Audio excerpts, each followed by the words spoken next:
Hello, everyone. This is Rosangel Pérez. We are joining a few minutes late Dr. Fauci to testify, and let's join in. We're a few minutes late, so let me just catch on to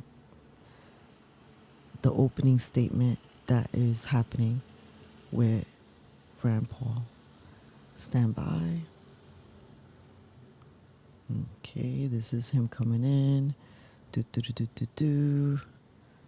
Okay, all right, everyone. Tune in.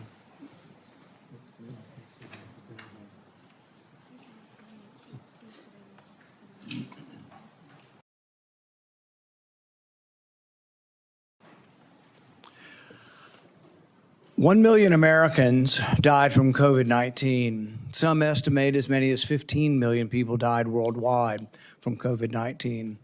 Publicly, Anthony Fauci promoted the theory that the virus arose naturally, while privately, he was well aware of a mountain of evidence suggesting the virus originated in the lab. The American people deserve answers. The American people deserve to know why dangerous research was funded by NIAID in a totalitarian country, in a lab that lacked acceptable safety standards. The decision to fund dangerous gain-of-function research in Wuhan, China, will likely go down in history as perhaps one of the worst public health decisions. Frankly, the American people deserve an apology. I hope today Dr. Fauci will come clean, admit it was a mistake to fund dangerous research in China, admit that the risk of this dangerous research exceeded any possible benefits, ask forgiveness, and pledge to help our government devise safeguards so a man-made epidemic never happens again. Instead of an apology, you have for years avoided responsibility. Regarding the lockdowns, you argue that you did not personally issue every lockdown order, close every school, or impose every mandate. But officials across the country invoked your authority to justify these decisions. And you presented your recommendations not as judgments open to debate, but as dictates of science itself. Your own words demonstrate that you understood the influence you exercised. On March 14th, 2020, you wrote that the task force recommendations were driven by me, yourself, Deb, and CDC. The next day you wrote that you had convinced Mayor Bill de Blasio to close the New York City schools, so you were involved. That same night, Governor Gavin Newsom's chief of staff told you that the governor had decided to close California schools, bars, and restaurants after watching you on television. Presidents, governors, mayors, school boards, corporations, and Congress all bear responsibility for the decisions they made. The COVID lockdown, however, could never have been inflicted without you aiding and abetting the crime. Children lost years of education. Small businesses built over a lifetime disappeared. Patients delayed cancer screenings and other medical care. Families were separated from dying relatives. Workers were ordered to accept a medical procedure or lose their jobs. Worship assembly, employment, education, and travel were restricted in the name of science. While you did not impose every restriction, you used your public authority to justify them. While you concluded publicly that COVID occurred naturally, your private record tells a different story. In early 2020, your hand-picked virologist warned that the virus appeared to have been manipulated in the lab. In a conference call concerning the origin of the virus, all but 2 of the participants believed deliberate insertion was possible. Your concern was not merely theoretical. That same week, you led an urgent effort to determine whether your own agency had funded the research related to these experiments that were now under suspicion. Hours later, your assistant reported that the Wuhan experiments had indeed been reviewed and approved by the NIH. Those were not the actions of officials who believed that a research-related origin was an absurd conspiracy theory. They were the actions of officials urgently trying to determine whether their agency funding was connected to the research under discussion, connected to the pandemic. You could not hide that your agency had funded the Wuhan research or your long history of defending gain-of-function research. The only alternative left was to argue that COVID-19 did not originate in the Wuhan lab. You were not a detached observer. You had an institutional interest in the public believing that federally funded research had nothing to do with the pandemic. It was a conflict of interest from the very beginning. The authors of the proximal origin of SARS-CoV-2 privately had serious doubts about a natural origin. Within days, though, they flipped, and they all wrote in proximal origin that the virus was almost certainly not a laboratory construct. That paper was then used by the government and the media and you to discredit Americans who were asking the same questions that you and the authors were asking yourselves privately. You even cited proximal origin from the White House podium. You held it out as evidence that the virus could not have been engineered, but you didn't disclose your role in the discussions that preceded the writing of the paper. You did not disclose the author's original concerns. You did not reveal that you had been part of the paper, that you had read and offered editorial comments on the paper before it was published, before you began using it as evidence that it couldn't have originated in the lab. You did not disclose that you had immediately investigated yourself whether NIAID funding might be connected to the research. You did not tell the American people the full story. Duly released private messages indicate that the doubts with the authors and others didn't disappear after the publication. So while this was being waved at the White House to show that it couldn't come from the lab, the authors were still privately continuing to assign a meaningful probability to a laboratory origin, one thing in public and another in private. Some of the same scientists discussed avoiding email and carefully managing communications that might eventually be obtained under the Freedom of Information Act. The pattern is straightforward. Privately, there was alarm, then an immediate inquiry to see if NIAID's possible exposure to funding, then a rapid public declaration of certainty, continued private doubt, and then years of resistance to disclosure. The question is why? The only logical answer is that your primary concern was avoiding culpability. Your primary concern was hiding the fact that you had approved the funding for this dangerous research. Your support of gain-of-function research is extensive and long-standing. In 2011, your agency funded Ron Fauci's laboratory when it mutated the avian flu until it could spread through the air between mammals. This was the tipping point. This is when others became worried. You funded this. You advocated for this. The federal government's own biosecurity board, though, recommended withholding the details of these experiments because of the danger the research posed. People were concerned that publishing it was publishing a roadmap to creating bioweapons around the world. But you sided with the gain-of-function scientist Fauci and argued that the benefits of publishing the research far outweighed the risks. You defended this avian flu transmissibility experiments as critical research. You wrote that even if a scientist became infected and triggered a pandemic, the benefits of the gain-of-function experiments outweighed the risk. In 2014, your agency, NIAID, began funding the Wuhan bat coronavirus work. In 2015, Ralph Barrick and the Chinese scientist Shi Zhengli published NIAID-supported research combining a bat coronavirus spike protein with a SARS backbone. The resulting virus could infect human airway cells. It's a novel virus that now can infect human cells. It gained transmissibility, it gained function. In 2018, the same group of scientists, EcoHealth, Barrick, Shi, and their collaborators submitted the diffuse proposal, which involved the insertion of a furin cleavage site into the coronavirus. DARPA rejected it as too dangerous. When COVID was sequenced, though, early on in January of 2020, within days, scientists discovered that, lo and behold, it had a novel furin cleavage site, just as had been proposed in the diffuse project. This was either an extraordinary coincidence or a smoking gun, evidence that the Chinese had created COVID-19. It made the laboratory origin question more legitimate, and it made your categorical public denials indefensible. On May 11th, 2021, you told the Senate, the NIH has never, ever, and does not now fund gain-of-function research in Wuhan, in the Wuhan Institute of Virology. When I gave you the opportunity to correct the record, to reconsider the statement, you responded that you had never before lied to Congress. We were then told that only the government's narrowest regulation of definition counted here, that you could define gain of function in one way in which this wasn't gain of function, in which all of the common sense of the world would be thrown out, all of the idea that the mice were dying and the virus was more transmissible didn't matter because you had a technical definition that allowed you to fund it. But the real question is, was it dangerous? Was it a wise decision to fund this? And you haven't deviated from that. You've never admitted that it could have been a mistake funding this research in China. The American people weren't asking for a semantics debate over what is gain of function. They were asking, does common sense say this research was dangerous in Wuhan?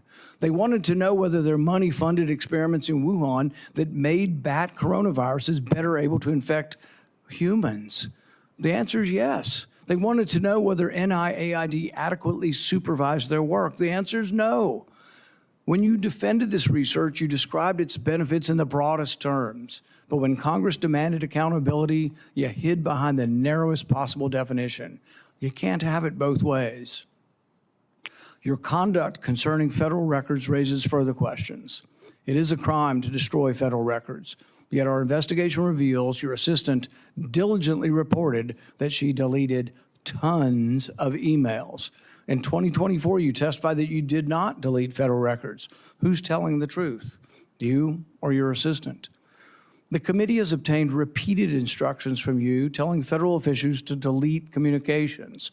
On February 2nd, 2020, one day after Origin's call, you told Francis Collins, please delete this email after you read it. The committee asked for your voluntary cooperation to come today. Your appearance had to be compelled by subpoena. You're here today under duress. You're here today because of the court ordering it.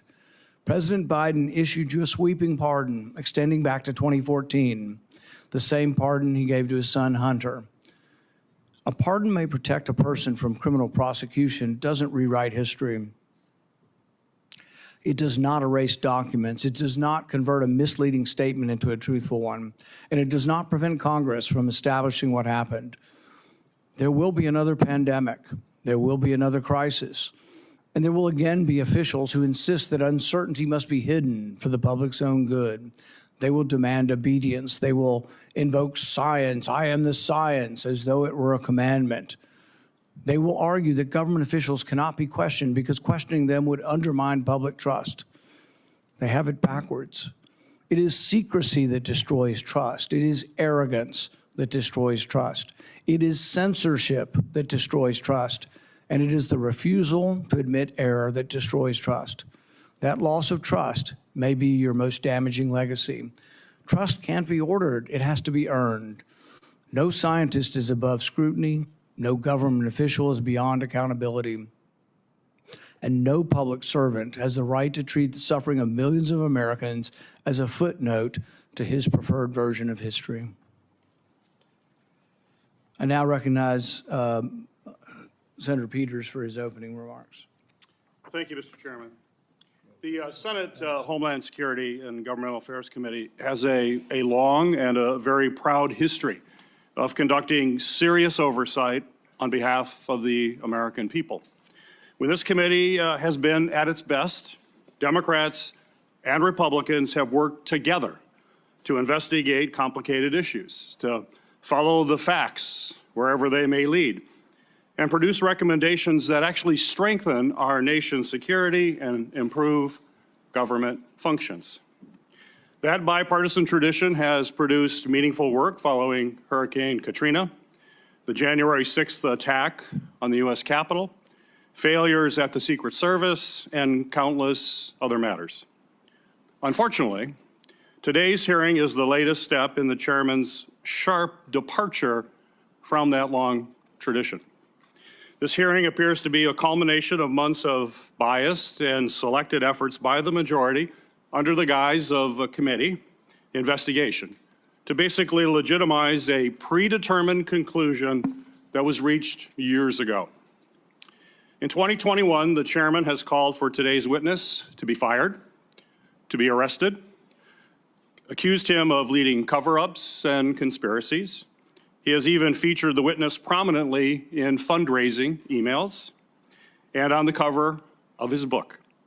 He has also called for the cancellation of the witness's security detail, despite the fact the witness and his family have received numerous credible death threats. When I served as chairman, Senator Paul and I launched a bipartisan biosecurity investigation that included oversight of risky research and the origins of COVID-19, because we agreed that the committee's work would be stronger if we did it in a bipartisan manner and just followed the facts. That was and continues to be an area of legitimate and certainly needed oversight. As chairman, Senator Paul has taken the opposite approach. He has abandoned longstanding practice by blocking minority participation in committee oversight actions and has chosen to selectively release committee records that the minority has never had any access to in order to support his pre-drawn conclusions. The chairman has repeatedly excluded committee's minority and withheld documents and evidence from members that are entitled to receive them, disregarding longstanding Senate rules and committee precedent that have preserved the credibility of our oversight in this committee for decades. I have raised these concerns directly with the chairman because it's not just what we investigate that matters, but how we conduct that investigation. That also matters. One-sided investigations designed to validate predetermined conclusions do not serve the American people who sent us to actually uncover the truth and to solve problems. I wrote to the chairman requesting that he adhere to committee rules. But instead of addressing concerns that I raised, he removed part of the committee's website from the public view. This move not only prevented the public from being able to view those lists of concerns, it adds serious questions about the desire for transparency and legitimate oversight of this matter. But what makes today's hearing particularly disappointing is not simply the chairman's actions, but what we could be using this committee's true and time oversight responsibilities to accomplish. This committee has not held its annual threats hearing at all in this Congress. We have not held a budget hearing for the Department of Homeland Security. There are important hearings that we would have the opportunity to discuss as to how to strengthen our Homeland Security across the board. No hearings on those topics. Instead of focusing on the national security challenges that we are facing in our country right now, today's hearing looks backwards, revisiting questions this committee has already examined, including through bipartisan work that Senator Paul and I conducted together when I served as chairman of this committee. But rather than building on that work to strengthen our preparedness against future disasters, we are instead relitigating the past. COVID-19 exposed serious deficiencies in our nation's public health infrastructure. We know that. More than 1 million Americans lost their lives, and this committee should absolutely continue to examine how we can better prepare our nation against future biological threats. Those are the kinds of forward-looking, life-saving questions that will help our nation be better prepared to protect the health and the safety of Americans when the next emergency occurs. Unfortunately, at this precise moment, we should be strengthening our capabilities. The Trump administration seems to be doing everything in their power to actually weaken our capabilities. The administration has hollowed out the public health workforce. They have fired, pushed out, and cut funding for public health personnel, shrinking the CDC workforce by a quarter. Thousands of experienced scientists have left government service, and with them has gone critical institutional knowledge that cannot be easily replaced, certainly not quickly replaced. The administration, thanks to political operatives like Russell Vought, has slashed or illegally withheld funding for life-saving medicines and cutting-edge technologies that let us rapidly develop them during an emergency. Mr. Vought is now further politicizing the federal grant-making process, proposing to subject all federal grants, including those for disaster relief, housing development, and cancer research, to the whims of political appointees, not nonpartisan experts. All of this has left the American people more vulnerable to infectious disease threats. And we are already tragically seeing the consequences. Staffing and funding cuts have slowed the federal, state, and local response to ongoing outbreak of a foodborne parasite, which has sickened thousands in my home state of Michigan, as well as across the country. At the same time, the administration cuts to global health programs and international partnerships have greatly reduced our ability to contain dangerous diseases like Ebola before they spread to our shores. We should be examining whether our federal health agencies have the personnel and the resources they need to effectively prevent, detect, and respond to these threats. We should be asking how to strengthen our biodefense efforts to deter our adversaries and prevent biological attacks against our country, and how our government can better coordinate and communicate during public health emergencies. These are the kinds of forward-looking matters that are worthy of this committee's time. Instead, we are here continuing the chairman's year-long focus on one individual. History tells us, unfortunately, another pandemic is all but inevitable. The question is whether Congress and this committee will work to better prepare our country for it, or continue looking backward while our public health infrastructure crumbles around us. That is the hearing that we should be having today. Unfortunately, I fear the intent of this hearing is only meant to further a purely partisan agenda and it will not make Americans safer. Thank you, Mr. Chairman. The accusation that the committee has denied access to the minority to records is categorically false. This is the most transparent investigation in the history of Congress. We actually created a website and we put all of the information on the website. It continues to operate. The reason it hasn't been accessed is no Democrat ever signed up for it. Not one Democrat. We told them the access. They never asked for the access code. They haven't been on the website because they have not cared about the investigation. It's a practice of this committee to swear in the witness. Dr. Fauci, please stand and raise your right hand. Do you swear that the testimony you will give before this committee will be the truth, the whole truth, and nothing but the truth? So help you God. Dr. Anthony Fauci, you are recognized for 5 minutes for your opening statement. Mr. Chairman, Ranking Member Peters, members of the committee, I served at the NIH for over 54 years, 38 of those as director of the National Institute of Allergy and Infectious Diseases. Over that period, I proved that I believe in and respect the value of legitimate congressional oversight. In fact, I testified before and/or briefed Senate and House Senate and House committees well over 200 times over those 38 years. During and after the COVID pandemic, I have appeared multiple times for hearings in the Senate and the House, usually under oath, and sat for several days-long transcribed sworn interviews, answering questions about the very issues that are now the subject of this hearing.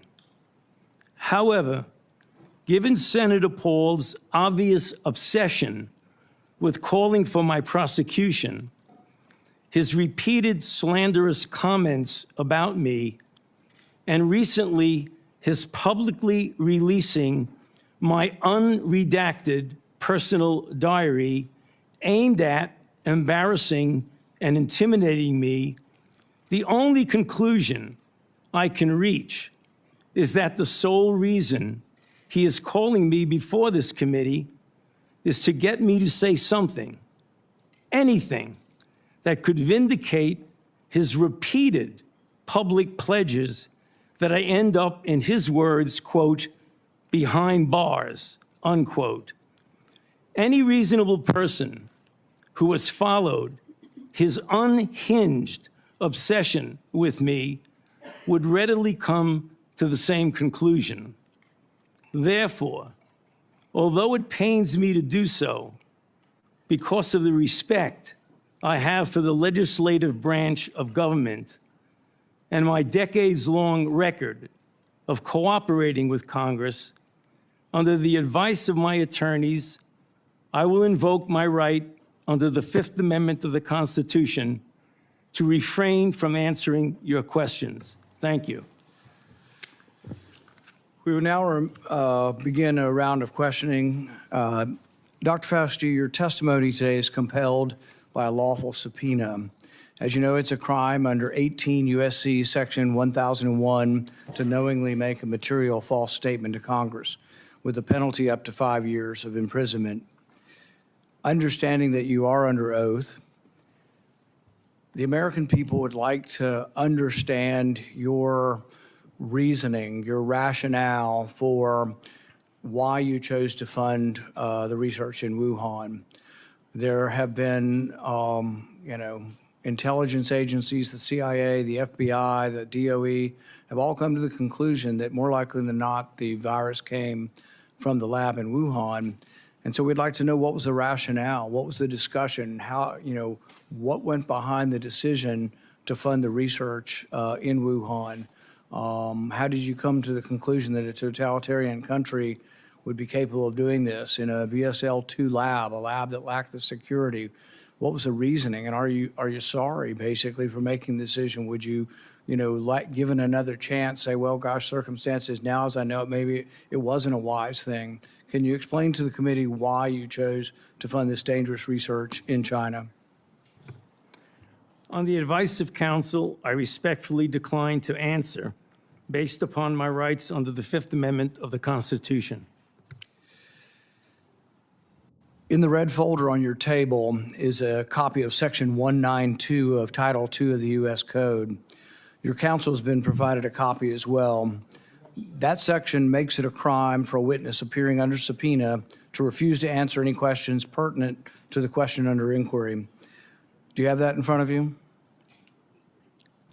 On the advice of counsel, I respectfully decline to answer based upon my rights under the Fifth Amendment of the Constitution. Let the record record that the witness has refused to answer whether there's a folder in front of him based on his Fifth Amendment right. It is true that you're appearing under direction of our subpoena to provide testimony on matters under consideration by the committee, including the origins of COVID-19, risky life sciences research, and your tenure as a federal government employee.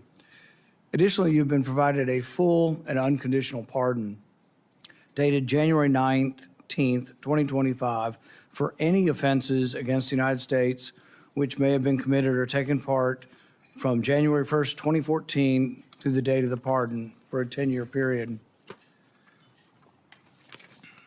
arising from or in any manner related to your service as director of the National Institute for Allergy and Infectious Diseases, as a member of the White House Coronavirus Task Force, or the White House COVID-19 response team, or as chief medical advisor to the president.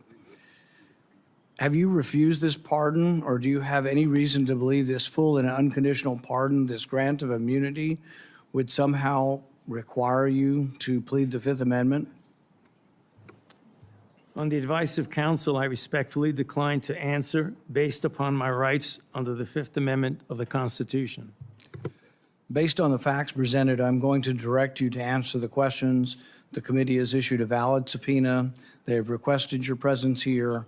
The questions are very pertinent to your decision-making as head of NIAID, as well as a chief advisor to the president.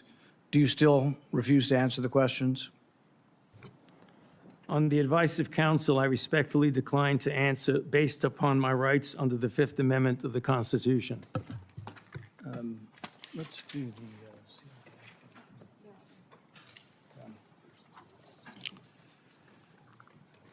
Dr. Fauci, were you ever made aware of gain-of-function research on monkeypox being conducted at the National Biodefense Analysis and Countermeasures Center, NBAC, at Fort Detrick? On the advice of counsel, I respectfully decline to answer based upon my rights under the Fifth Amendment of the Constitution. Dr. Fauci, did the CIA ever transfer funds to NIH under an interagency agreement? On the advice of counsel, I respectfully decline to answer based upon my rights under the Fifth Amendment of the Constitution.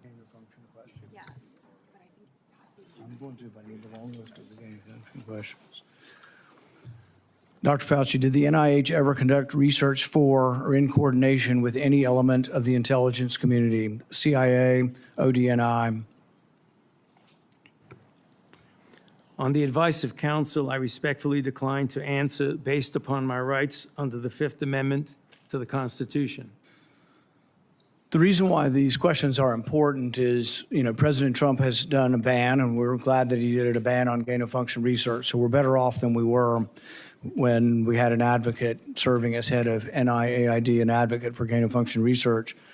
There is still, though, a question, though, whether or not the intelligence community is adhering to that order. There's a question of whether or not gain-of-function research is still ongoing. And these are important questions the American people deserve to know. Dr. Fauci, have you been read into any classified Department of Homeland Security program, any prospective special access program concerning gain-of-function research? On the advice of counsel, I respectfully decline to answer based upon my rights under the Fifth Amendment of the Constitution. When we look at the research in China, the gain-of-function research that you've denied was gain-of-function, one of the things that startled the scientists when they saw COVID in the first couple of weeks was when they looked at the sequence of it, they said, oh my God, there's a furin cleavage site in it.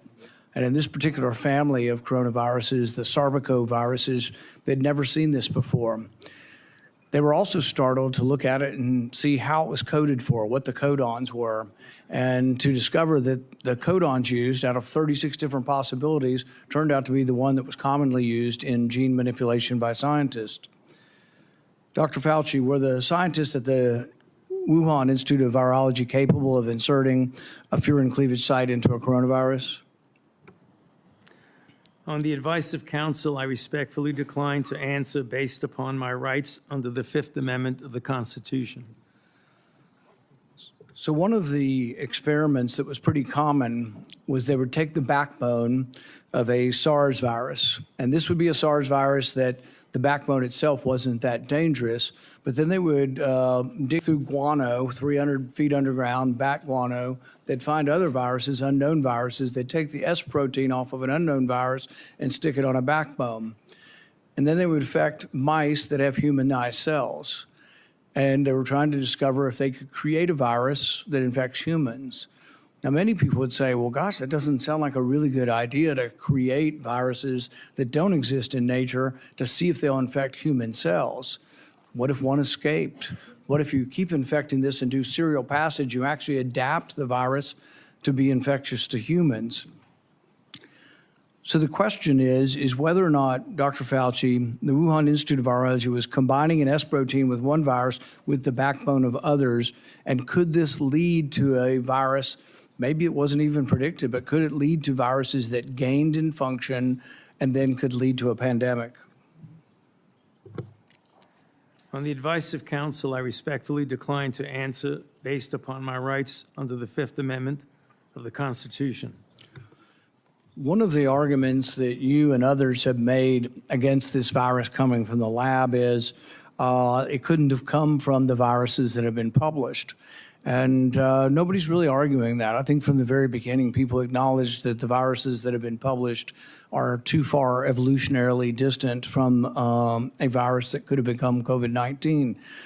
But what has never been acknowledged by the side who tries to call the other side of conspiracy theory, which is really something you don't usually see in a scientific debate. This is the first time I've ever seen an article printed in Lancet by your friends who called this a conspiracy theory. These are the kind of things you see as a screed on a political, website. You don't really see this in science. But when they release this as being a conspiracy theory, we're wondering that when you do this, when you combine these viruses and are able to grow them in humanized cells, whether or not this kind of risky research, whether you call it gain of function or not, whether you use the definition of gain of function, whether this kind of research should have had more scrutiny. I think in your House testimony, you testified that you never traveled to China and that you were unaware that anybody at NIH ever examined the labs, that you trusted the Chinese scientists. I think you said that even recently, that with your discretion, you trusted the Chinese scientists. The problem is that even in our country, we trust our scientists. They're good American scientists, probably doing the right thing for America. But at the same time, we oversight to make sure it's not dangerous research, but we also investigate the lab. I believe Fort Detrick was one of our main labs was closed down in the last year or two because of research institute, a research incident that was dangerous with dangerous pathogens. And so the American people would want to know, how could you approve this dangerous research in China, say that you trusted the Chinese scientists, and then in the end, you had to admit that you'd never been there, and none of your inspectors had ever been there. Dr. Fauci, had any of the labs where this dangerous research was occurring, were any American lab oversight or lab investigators, did they ever appear in these labs to make sure that they were safe labs?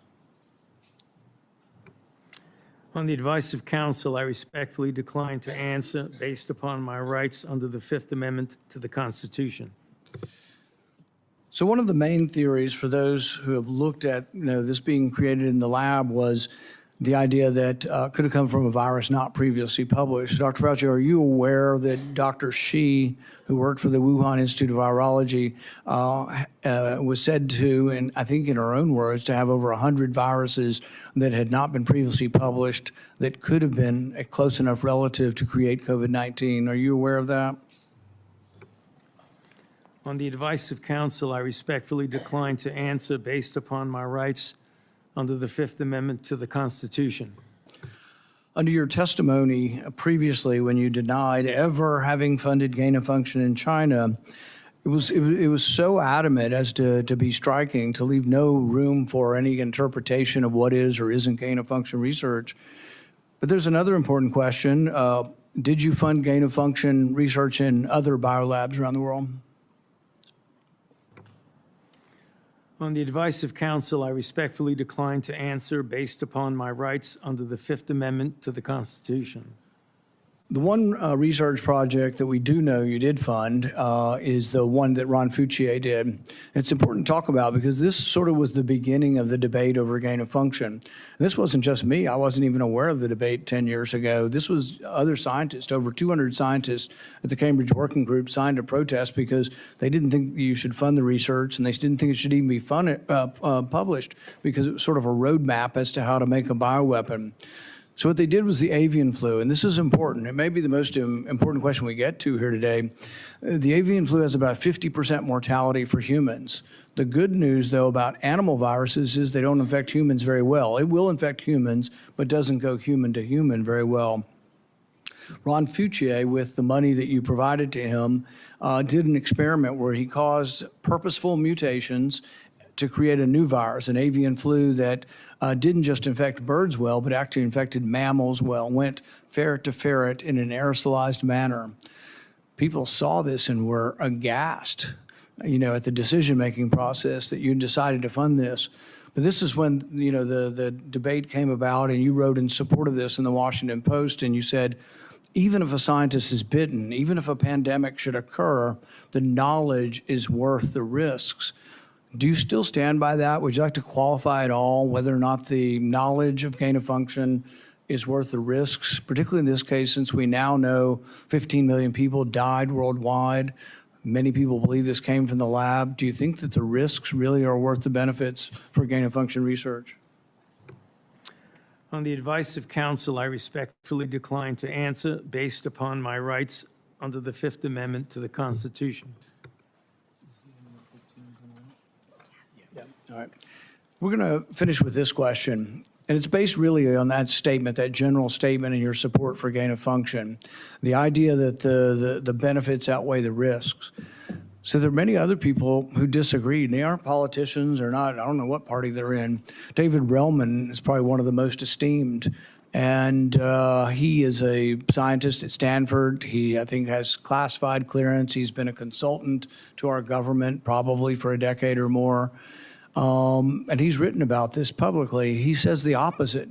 He said that the risks of this research do not outweigh the benefits. He said the risks, we shouldn't do it. Richard Ebright, who's been involved in this debate for 2 decades, says the same thing. Says we really shouldn't be doing this at all. There's a quote also by, if the Kevin Esfelt quote is that at the very end.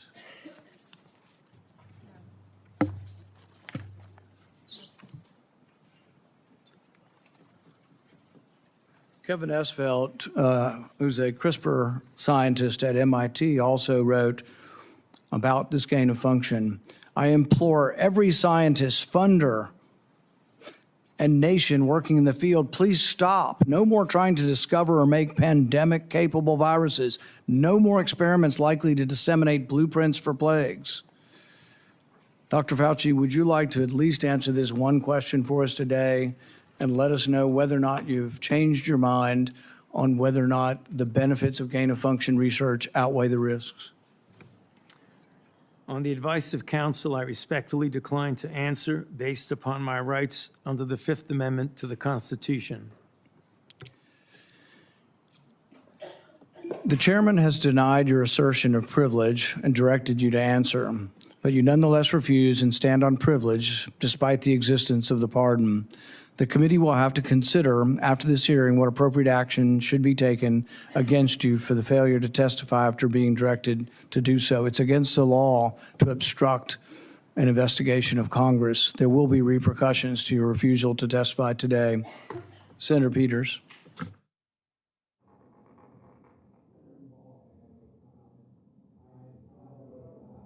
You're not recognized. You're not recognized. If you are unruly, you will be removed from the proceeding. You are not recognized, and you are not recognized, sir. Sir, you are not recognized. You are not recognized. Security, we'll hold off. But you will respect these proceedings. You were told not to sit at the table. You insist on sitting at the table, and we told you you would not be recognized. You are not invited here for testimony, sir. You are being disruptive. Would you behave this way in a courtroom? No, because the judge would put you in jail. I can't do that today, but I can have you escorted from the premises. So I would say, sir, sit quietly and don't say another word. I said, sit quietly. You are not recognized. Another word and you're gone.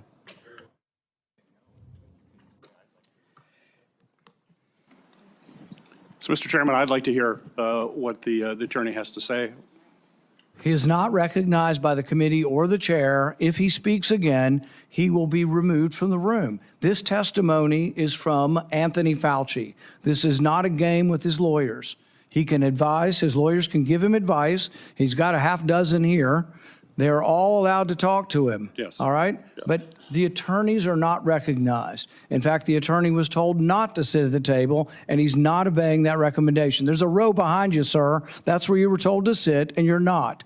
And now you're disrupting the proceedings. And so, look, this is the way Anthony Fauci wants to be remembered, for a lawyer not listening to the rules. That's the way you want to be remembered, and that's what you're going to do. You are not recognized, sir. Security, please remove him from the room.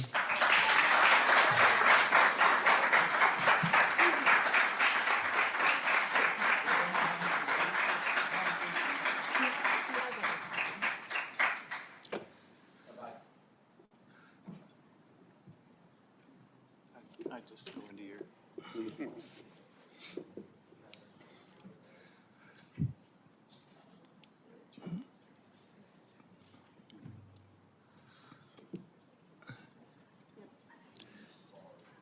Let the record state that Dr. Fauci will still have the advice of the other half a dozen attorneys that he brought along today. Senator Peters. Thank you, Mr. Chairman. The COVID-19 pandemic is not the first or the last public health crisis to impact our nation. In December 2022, I released a report that identified significant failures in our federal government's preparedness and initial response to COVID-19. This report contained 17 key findings. It's a very large report, which I have right here.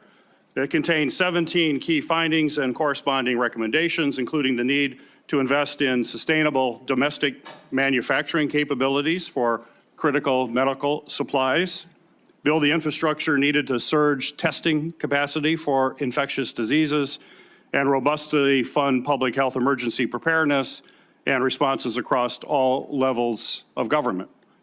Unfortunately, multiple administrations, including the current Trump administration, have failed to fund or to reform our health preparedness. This is something that I would hope the committee in the future would investigate. It needs to be taken a look at. It also feels like a new public health threat is hitting us every month. There's a foodborne parasite affecting thousands of people in Michigan and across the country, and our federal agencies still haven't fully pinned down the source of that outbreak. Measles cases in this country are at the highest they've been in 35 years. More children are getting sick and even hospitalized from this preventable disease. Over 1,000 people have died from the Ebola virus in Africa, and we don't know how widespread this crisis actually is. We have a hantavirus scare on a cruise ship, and though it hasn't made headlines in the way that the screwworm threatening our food security has, I remain concerned about bird flu that is also spreading and could one day cause a pandemic. This is also something this committee should be investigating and holding hearings on. Since January 2025, the Trump administration has taken a number of actions to drastically weaken our ability to fight infectious diseases and biological threats that endanger Americans. These actions are both incomprehensible and are also inexcusable. They include slashing funding for public health and infectious disease research, canceling contracts for cutting-edge vaccine technology, shutting agencies responsible for tackling infectious diseases around the world, firing thousands of federal employees with keeping our communities and our medicines and our food supply safe, and injecting political appointees in what should be non-political grant-making functions.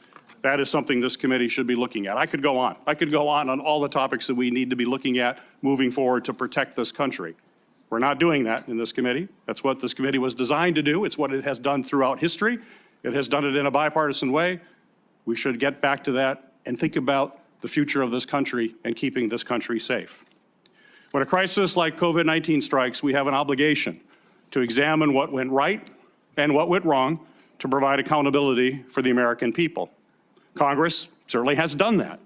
Between the House and Senate, nearly 20 different committees, including this committee, as I mentioned, have conducted oversight of the COVID-19 pandemic, conducting transcribed interviews, holding dozens of hearings, and released more than 10 reports. Today's exercise, unfortunately, is a stark departure from those largely bipartisan, legitimate efforts. The chairman has shut the minority out of participating equally in these efforts, withheld information, selectively released documents, actions that completely undermine the credibility of this investigation. I will enter a record without objection, Mr. Chairman, a letter that I sent to you that detailed all of those areas that we have concern with and where we were shut out. Without objection. We'll provide other details as well. I think today's hearing, unfortunately, does real damage. It's tempting to turn one person into the scapegoat for a crisis that hundreds of officials across both the Trump and the Biden administration were responsible for handling. And it does so in a way that people that are facing death threats. This is only going to, unfortunately, deter other scientific experts from public service to understand that this is what they would have to go through as they provide their advice to us. We're not going to make our nation safer, and I hope that we can restore by doing these kinds of activities, and I hope that we can restore our legitimate bipartisan oversight that's going to help strengthen our public health and pandemic preparedness and other homeland priorities. That's what this committee needs to focus on. It hasn't the last year and a half.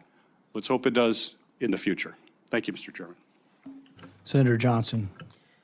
Thank you, Mr. Chairman. Dr. Fauci, I hope the American people listen very carefully to Chairman Paul's opening statement. I think it's a stunning indictment of the actions you've taken that have been so destructive to global health. I certainly understand why you needed a pardon. I certainly understand why, on the advice of counsel, you're not answering any questions, because I think it'd be almost impossible for you to answer the questions truthfully without really demonstrating what you did, your culpability, self-incriminating. We have, all of us, has prepared a lot. I've been deluged with questions to ask Dr. Anthony Fauci. There are so many legitimate questions that deserve answers, and now you're not willing to provide those answers. So with my limited time, I'm going to talk about things that my investigation have revealed that have not been adequately answered and, quite honestly, haven't been adequately covered by the legacy media. I'll kind of combine the questions into kind of one, but I certainly, let's put up the last COVID chart. I was warned pretty early on about the dangers of the experimental gene therapy that you've called a vaccine, but it really falls under the definition of gene therapy. So I was going to ask you, were you carefully monitoring the safety surveillance systems like VAERS and vSafe that literally were deluged with complaints? Currently, worldwide, there have been almost 1.7 million adverse events reported to the VAERS system. Of those, over 39,000 were deaths. And of those deaths, 24% occur on the day of vaccination within 1 or 2 days. 24%, which, by the way, just happens to be the same percentage that a Rasmussen poll pointed out the American public believe 24% of the American public believe they know somebody who died of the experimental gene therapy. So again, I was certainly interested in asking you whether or not you were following this as carefully as I was. It's not my responsibility to follow safety surveillance systems, but I did. And by the way, when I published, this is actual government information. When I published it and people had me on their shows, they would be censored by Facebook. They would be deplatformed, I think largely at the behest of the actions you took to make sure that disinformation wasn't spread. This wasn't disinformation. This was the truth.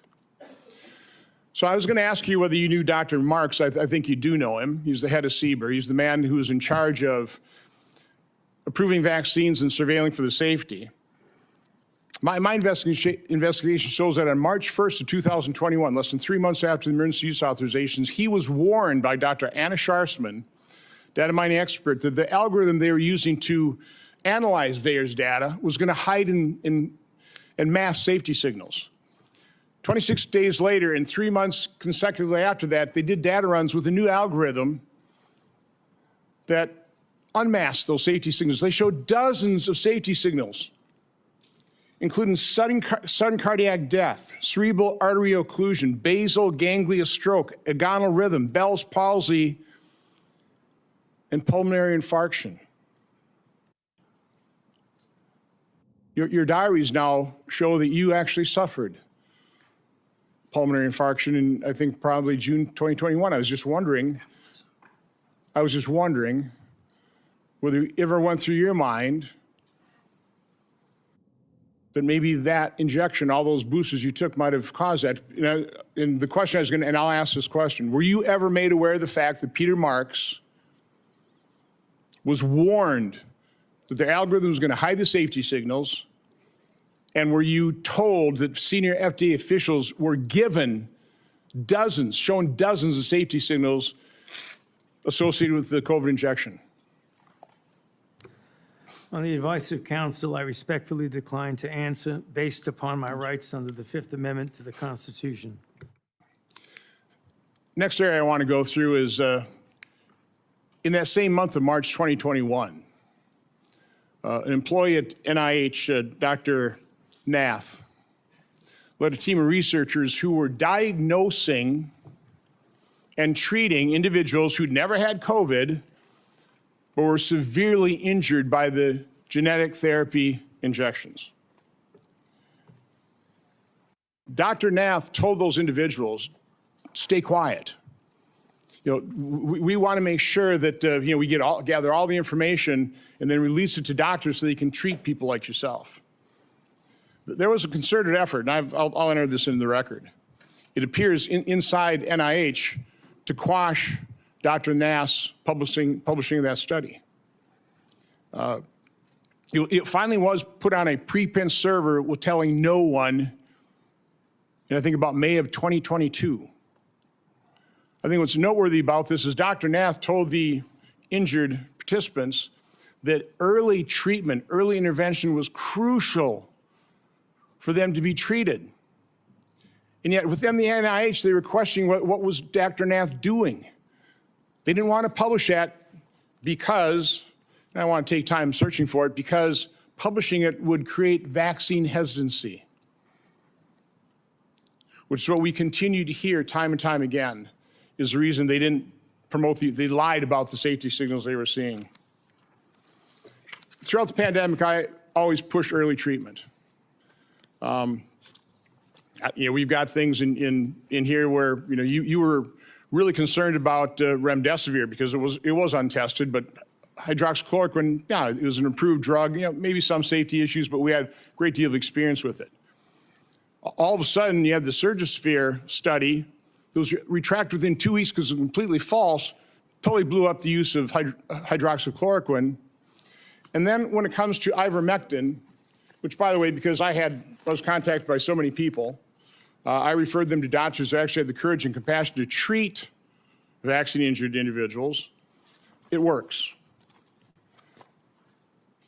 But I was going to ask you whether you were involved in the FDA attack on ivermectin.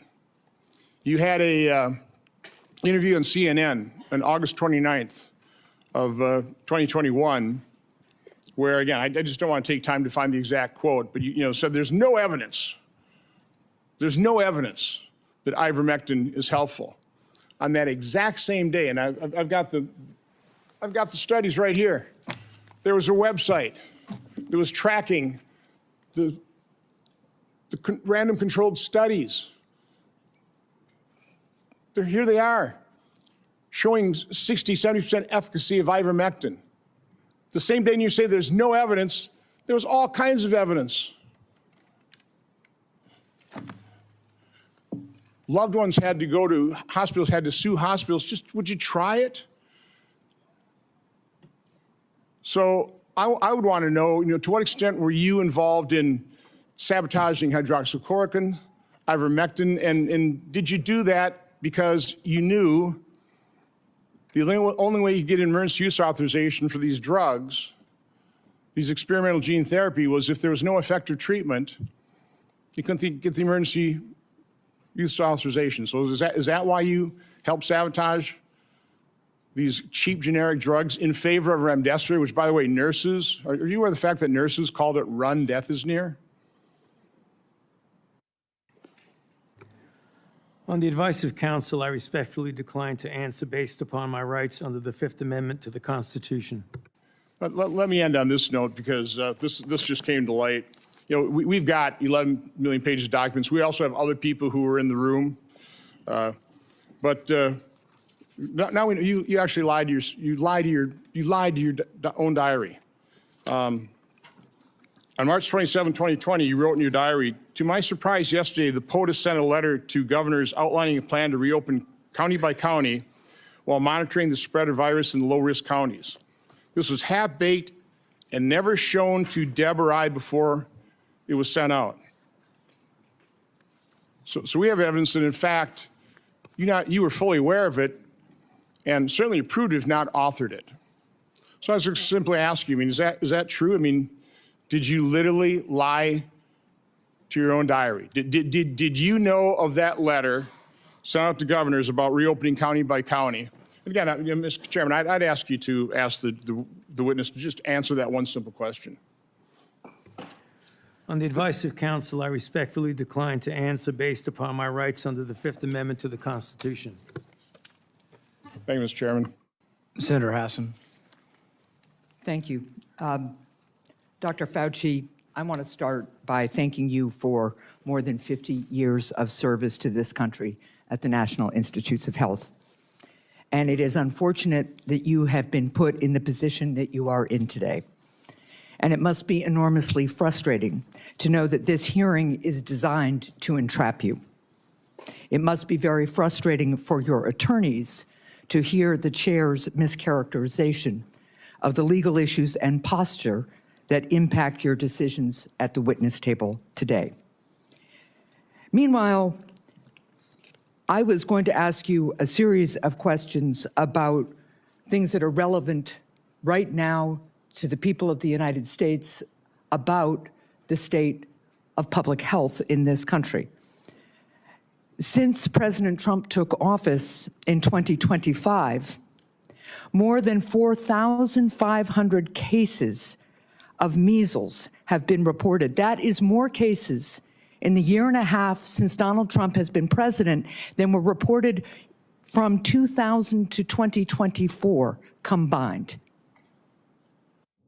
Children are dying because there has been increased vaccine hesitancy, fueled by Robert F. Kennedy Jr., the Secretary of Health and Human Services, and frankly, his entire administration.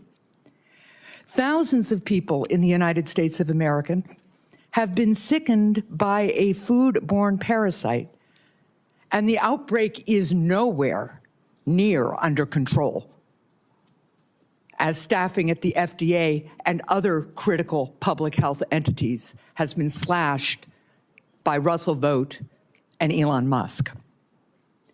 Last year, the National Institutes of Health awarded 201 fewer grants compared to the previous years. 207, I am corrected, compared to previous years.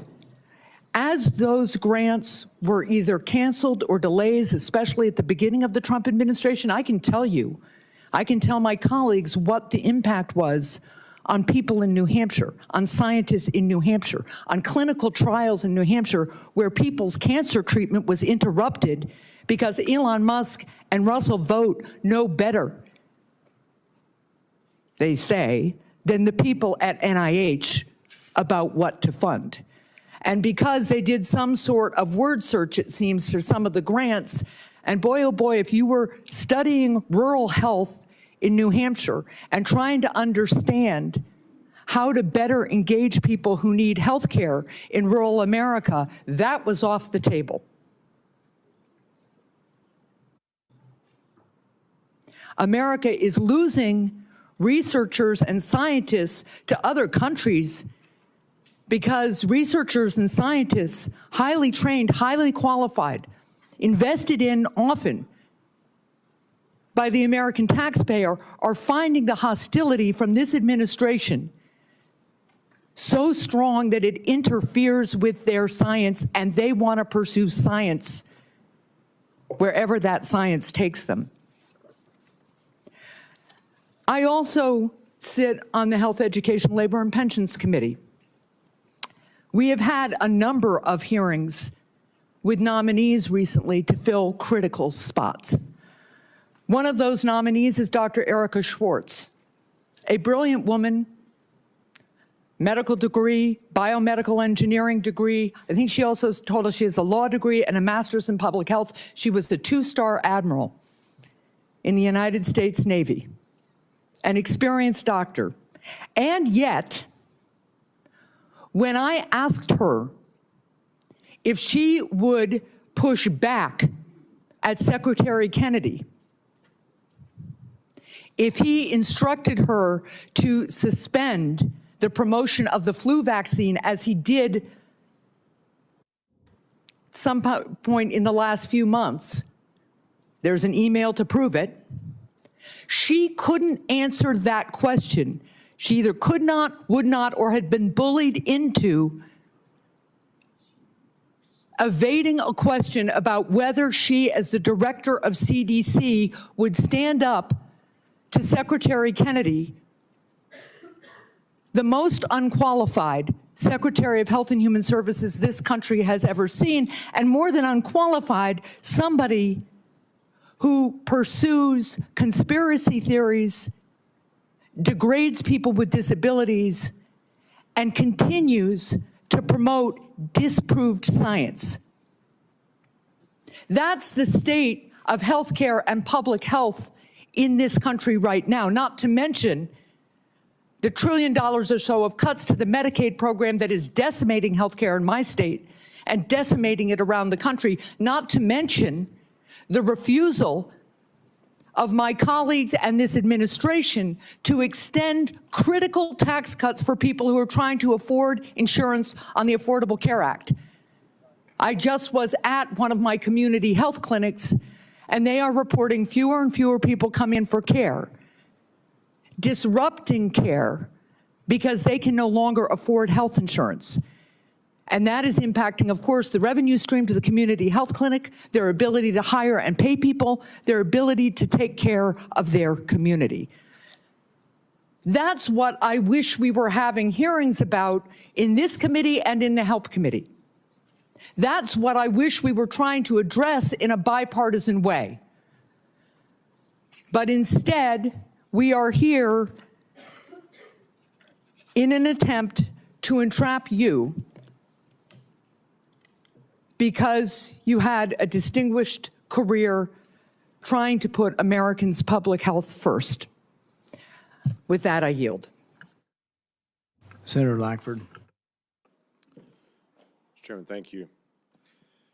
Dr. Fauci, thanks for coming today. I know you're invoking your Fifth Amendment right, which you have the right to be able to do constitutionally, but thanks for coming and be a part of this. There are a lot of issues and a lot of questions that have come up, and hopefully in some day in the future, we'll be able to get all this clarity to be able to pull together. There were over 1 million Americans that died from COVID. You know that well. You were tracking the numbers literally every single day, those affected and those that died from the earliest days. There are a lot of lessons that we've got to learn from this, that we should put into history to be able to determine what happens in the future. How do we respond in the future? How do we deal with something like this again? It was uncharted territory for everyone. But I would tell you, countless families, including my own, watched a loved one die behind glass or through a screen because we couldn't get access to them. Children couldn't get to school. People missed their prom or graduation ceremonies. There were lots of things that happened that dramatically changed the future of the country. The mental health issues that we have continued to deal with from the isolation have been profound. Even something as simple as children that wore masks or around adults wearing masks for all that time are slower in learning language now because they couldn't watch someone's lips moving, and so they're slower in that. Amazingly enough, churches and places of worship were forced to be closed down. There were even churches that met where the pastor preached in the parking lot and the congregants all met in their cars with windows up, and police came and scattered them and said, "You can't be here." The simple act of social distancing became an issue. As everyone guessed, what's the right distance to be away from someone else? Literacy rates have declined. All these things are results, not to mention the loss of lives and the health experiences that have been out there for many Americans. So there are legitimate questions. I wanted to be able to raise some of those, to be able to walk through some of this, because it has been very, very challenging. As we've gone through some of your notes and your diary and other things that are out there, we're trying to be able to pull bits and pieces of things to be able to learn lessons.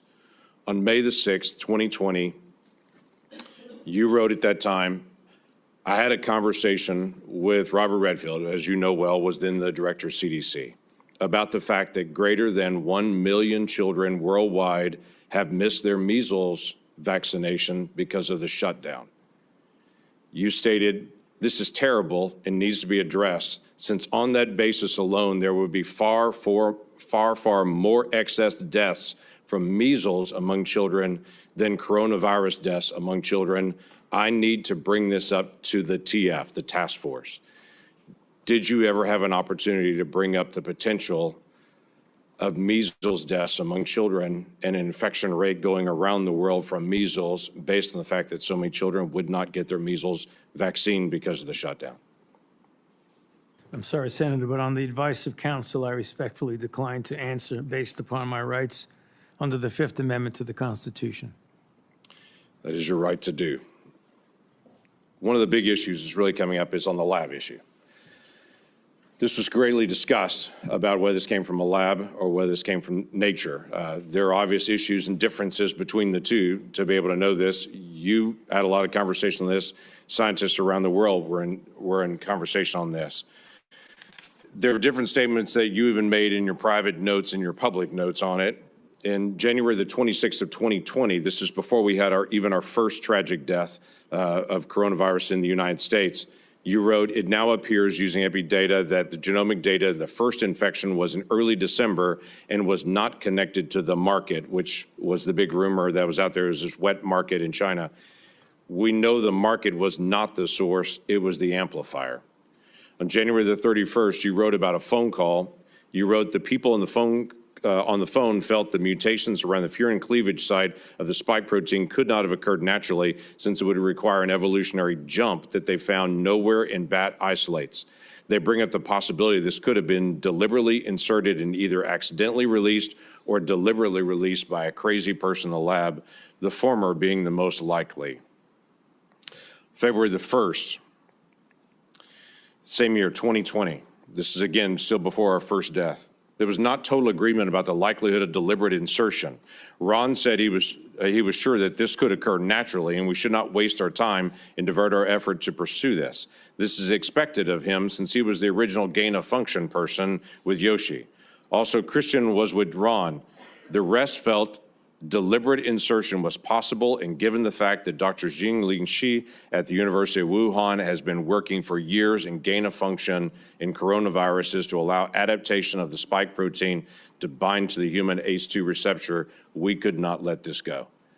That's a remarkable statement for February the 1st of 2020, when there hadn't even been the first death here, but we knew something was moving. You knew well that something was moving. You identified February the 1st before any of us had ever heard of the Wuhan lab, not only the Wuhan lab in the conversation, but literally the scientist that you named in your own notes, the lead scientist that was there. It's interesting to me on that. And the questions I was going to ask you was just your background and knowledge about the Wuhan lab and Dr. Shi and all the details. I'm aware of where you have been on trying to be able to plead your Fifth Amendment right, which is your right to be able to do. But I also want to be able to find out some facts to be able to help us for the future on this. The Lawrence Livermore National Laboratory in May of 2020 put out a classified document that has only been recently unclassified on this, that had this statement: "We assess all the necessary conditions for an accidental release of a laboratory-modified coronavirus, specifically a coronavirus adapted to recognize human cell receptors, were present at the Chinese Wuhan Institute of Virology in mid to late 2019. Now, the question that I had for you is, this is May the 27th of 2020. This is the report that most people will see is this. I have clearance. I serve on the Intelligence Committee. I've actually read this complete document unredacted. My concern is, were you given the ability to see this document unredacted? Based on your position, were you able to see this and to be able to get this information? I could see it, and I know what's here. Everybody else just has their conclusion at the beginning of it, not this. My question to you was going to be, did you have access? Because it's important for the future that people in your position do have access to this kind of information and insight. Is there any way you could answer that question? Were you able to give access to this data? On the advice of counsel, I respectfully decline to answer based upon my rights under the Fifth Amendment to the Constitution. You wrote on January the 26th of 2020, "We should be allowed to send our CDC epidemiologists to China to work with them so they could see the data firsthand." You also wrote in February 12th, 2020, that you had great concerns about the World Health Organization because it depends greatly on China and, as you stated, often bows to them. Now, this is a really important issue that we've got to resolve for the future. It's not just our cooperation with Chinese scientists, it's our acknowledgement that China covered up their data, wouldn't allow our scientists to be able to come in. They cleaned up the wet market, they cleaned up the other areas. They wouldn't allow you to get access to all the other scientists who are there, including their health records, what happened to them, or even all the sequencing that they had done in advance. For the future of our research and our cooperation with any scientist around the world, I think it's really important that we resolve, if we're going to fund research and cooperate with you, we've got to have certain things from you. If things go sideways, we've got to have access to all information in all places. You were noting not only that China was affecting the World Health Organization and that China was bending them to their will, and so the World Health Organization was putting out data that you saw, at least at that point, as being from a Chinese perspective, covering up what was going on, but you also noted we weren't able to get access to all this information. We've got to be able to figure this out for the future to be able to make sure that research that is done, we have access to all information. If something goes sideways at some point, which clearly it did at the Wuhan Institute of Virology, and that being, as was noted by many people, the only lab in the world that was doing research like this that had a lower standard of actually their security standards there than many other labs around the world, yet they were doing this very dangerous research. What can we gain, and what advice could you give us to say in a future setting, we've got to make sure that we actually get information from people and we can be guaranteed that we're going to get that insight? Yes, sir. On the advice of counsel, I respectfully decline to answer based upon my rights under the Fifth Amendment to the Constitution. I yield back. Senator Blumenthal. Thank you, Mr. Chairman. I want to go back to the dark days of the coronavirus pandemic, one of the darkest days or times in our history. Hospitals were overflowing. Navy medical ships were docked in the Hudson River. Emergency rooms were forced into unprecedented triaging during the worst week of the pandemic, which happens to have been the last week of President Trump's first term. More than 25,000 Americans died of COVID-19.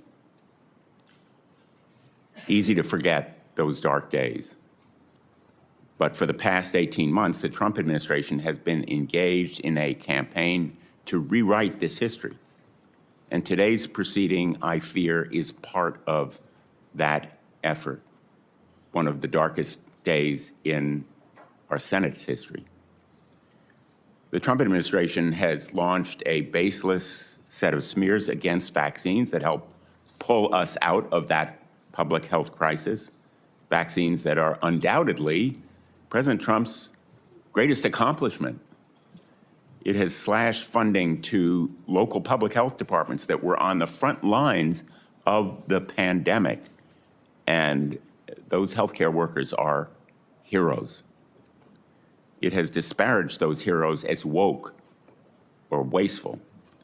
And it has used a politicized Department of Justice to target the researchers who helped us track and understand the novel virus. Today's hearing is another page in that playbook, sadly, tragically. Dr. Fauci, you've spent 5 decades in public service, including nearly 4 decades in leadership at the National Institutes of Health, helping to conquer COVID-19, but also HIV, swine flu, Zika, Ebola, and other epidemics with real-life results saving human lives. Put aside all the flowery rhetoric that we hear in the United States Senate. Dr. Fauci has saved lives, as have public health officials in the United States and throughout the world. And today, we are demeaning and degrading their life-saving service.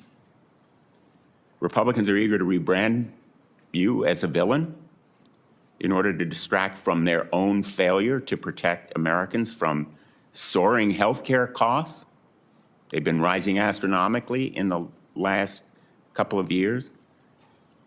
And from unsafe food, which has caused cyclospora to spread, and resurgent measles as a result of the anti-vaccine policy. This hearing is the culmination of a years-long crusade, which started more than 6 years ago when Dr. Fauci dared to contradict President Trump. The campaign to vilify you, Dr. Fauci, is just one part of this larger campaign against science and facts, a campaign that has made Americans less safe. It is shameful that in a country like ours, a dedicated public service like Dr. Fauci has experienced persistent threats to his life since the pandemic because of the lies that are told about him. His attorney has been gagged, thrown out of this hearing room. But he has written a letter to the chairman that is an explanation for the reasons why Dr. Fauci is, in fact, invoking his constitutional right. It is a right. And I would ask that this letter from David Schertler and Danny Onato be made a part of the record if there's Without no objection. His attorney has also issued a statement within the last half hour, I believe, that sets forth, again, the reasons that he is here to help protect his client's rights. And I would ask that that statement be made part of the record as well, Mr. Chairman. Without objection. Let's be very clear. The Fifth Amendment is a right of everyone appearing before an authority like this one. It should be respected. And the reason that Dr. Fauci has invoked it, in the words of his attorney, quote, during and after the COVID-19 pandemic, Dr. Fauci appeared at least a dozen times for congressional hearings in the Senate alone in answer to questions about the very issues on which you purport to seek information. He has been thoroughly transparent and consistent in providing factual information to Congress, and he is deeply familiar with the processes and protocols of sharing information with the legislative branch.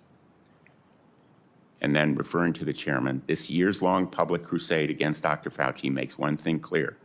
This is not a serious effort to seek information from Dr. Fauci in a transcribed interview for a valid legislative purpose.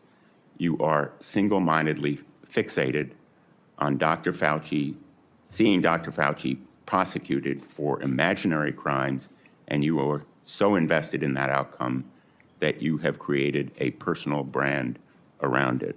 Those are the words of his attorney, and he cites as well the statements of the chairman, which indicate a clear intent that the result of this proceeding be a prosecution. Quote, the power of some of us must be used for good, like putting Fauci in jail. That's from December 23, 2025. I want to give him a subpoena and a jail cell, also from December of 2025. The first was 2024.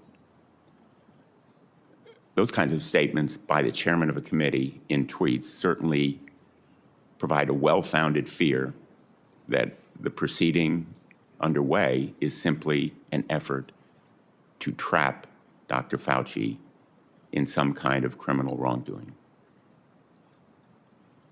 That is not the purpose of a congressional hearing, not the valid purpose of a congressional hearing.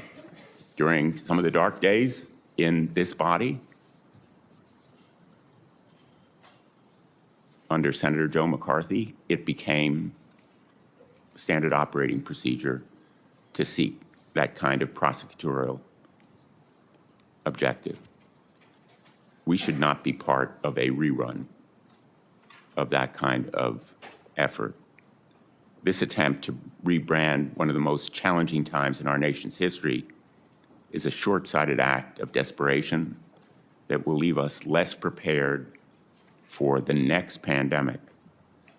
It is an insult to the memory of more than 1 million Americans who died from COVID-19.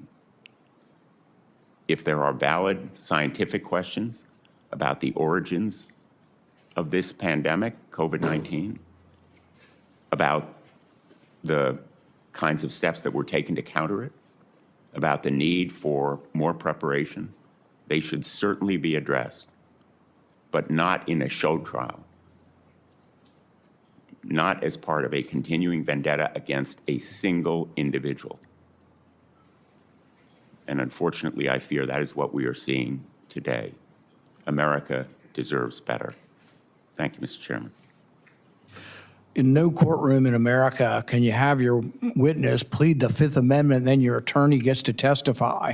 That's what that letter is. The attorney's complaining and testifying, saying, he didn't do it, the prosecution's unfair. You don't get to do that. That's one thing you give up when you take the Fifth Amendment. You say, I'm not going to testify. I'm not going to give you any information. You don't then get to put your lawyer forward to justify it. He can do it in the press, but you can't come and testify. He was not invited to testify, and he was out of order, and it was appropriate to have him ejected.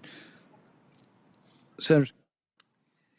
Chairman Paul, thank you for doing this. I think I know in my state people have been asking questions about Dr. Fauci for years. So Dr. Fauci, your entry has made clear that you love being a hero, a celebrity, and here having the eyes of the world upon you. You loved every newspaper profile, every photo shoot, every fancy dinner with the elites. To many Americans who lost family members, who lost trust in our federal government, you're not a hero. Unfortunately, you're a villain. You made yourself the story and abandoned the American people to serve your own ego. To begin, I would like to talk about your relationship with David Morenz. He was the senior advisor in the NIAID, Office of the Director, your office, for 16 years. He was your friend. He was a frequent guest at your house. You reportedly co-authored over 50 scientific articles with him. You turned to him first right after COVID-19 first occurred. Earlier this year, the Department of Justice charged him with conspiracy against the United States, in addition to other charges as part of a conspiracy to conceal information and falsify records to suppress alternative theories about the origins of COVID-19. Now, you've publicly kicked this man to the curb, saying, Dr. Morenz was not an advisor to me on institute policy or other substantive issues. So let's start with the use of personal Gmail accounts and David Morenz's relationship with Peter Daszak. David Morenz tells Peter Daszak, president of Equal Alliance, and you've got this in front of you, it's Exhibit 1, and it's already in the record as part of this. It says, quote, P.S. I forgot to say that there's no worry about FOIA. I can either send stuff to Tony on his private Gmail or hand it to him at work or at his house. He is too smart to let colleagues send him stuff that could cause trouble. Dr. Fauci, did Dr. Morenz's relationship with Peter Daszak concern you? Yes or no? On the advice of counsel, I respectfully decline to answer based upon my rights under the Fifth Amendment to the Constitution. Did David Morenz ever bring documents to your house? On the advice of counsel, I respectfully decline to answer based upon my rights under the Fifth Amendment to the Constitution. Did you ever receive a text about your work at NIAID to your personal cell phone? On the advice of counsel, I respectfully decline to answer based upon my rights under the Fifth Amendment to the Constitution. Did any text about your work at NIAID that went to your personal cell phone ever become part of federal records? On the advice of counsel, I respectfully decline to answer based upon my rights under the Fifth Amendment to the Constitution. Did you maintain a personal email account while serving as director? On the advice of counsel, I respectfully decline to answer based upon my rights under the Fifth Amendment to the Constitution. Did you ever receive work-related communications on that Gmail account from David Morenz? On the advice of counsel, I respectfully decline to answer based upon my rights under the Fifth Amendment to the Constitution. Did you preserve any work-related communications on that Gmail account from David Moranz? On the advice of counsel, I respectfully decline to answer based upon my rights under the Fifth Amendment to the Constitution. Did David Moranz ever provide you with documents outside of those two ways that would violate NIH policy for FOIA compliance? On the advice of counsel, I respectfully decline to answer based upon my rights under the Fifth Amendment to the Constitution. Now let's look at two other communications. You emailed David Moranz on January 26, 2020, quote, "It is important that I speak with you tonight. Please call me at home." This is part of Exhibit 2 that you have in front of you. This email is sent the same day, the exact same day you write in an internal document, quote, "Now we know the market was not the source, it was the amplifier," unquote. Would you call the origins of COVID-19 a substantive issue? On the advice of counsel, I respectfully decline to answer based upon my rights under the Fifth Amendment to the Constitution. Did you discuss COVID-19 origins with David Moranz on this phone call? On the advice of counsel, I respectfully decline to answer based upon my rights under the Fifth Amendment to the Constitution. Now let's take a closer look at the last time you testified before Congress. This is part of what you have in front of you as Exhibit 4, which is part of the record. In June 2024, you testified to Dr. Moranz, quote, "Was not an advisor to me on institute policy or other substantive issues. Furthermore, his office is located in a different building from that of the NIAID director," unquote. Is that still your testimony today? On the advice of counsel, I respectfully decline to answer based upon my rights under the Fifth Amendment to the Constitution. So today, under oath, your testimony remains that Dr. Moranz was not an advisor to you on institute policy or substantive matters. On the advice of counsel, I respectfully decline to answer based upon my rights under the Fifth Amendment to the Constitution. Now, I've got Exhibit 5, which you have in front of you. On October 24, 2021, David Moranz texted you to provide information about and advocate for the controversial EcoHealth Alliance grant. You thank him and tell him you will check the information. Would you agree that this shows an advisory relationship between David Moranz and yourself? On the advice of counsel, I respectfully decline to answer based upon my rights under the Fifth Amendment to the Constitution. Would you agree that you two were discussing a substantive issue?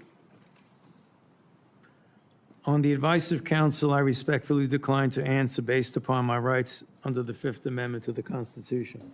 If documentary evidence establishes that Dr. Moranz advised you regarding EcoHealth Alliance, COVID origins, or grant policy, then your June 2024 testimony would have been inaccurate, correct?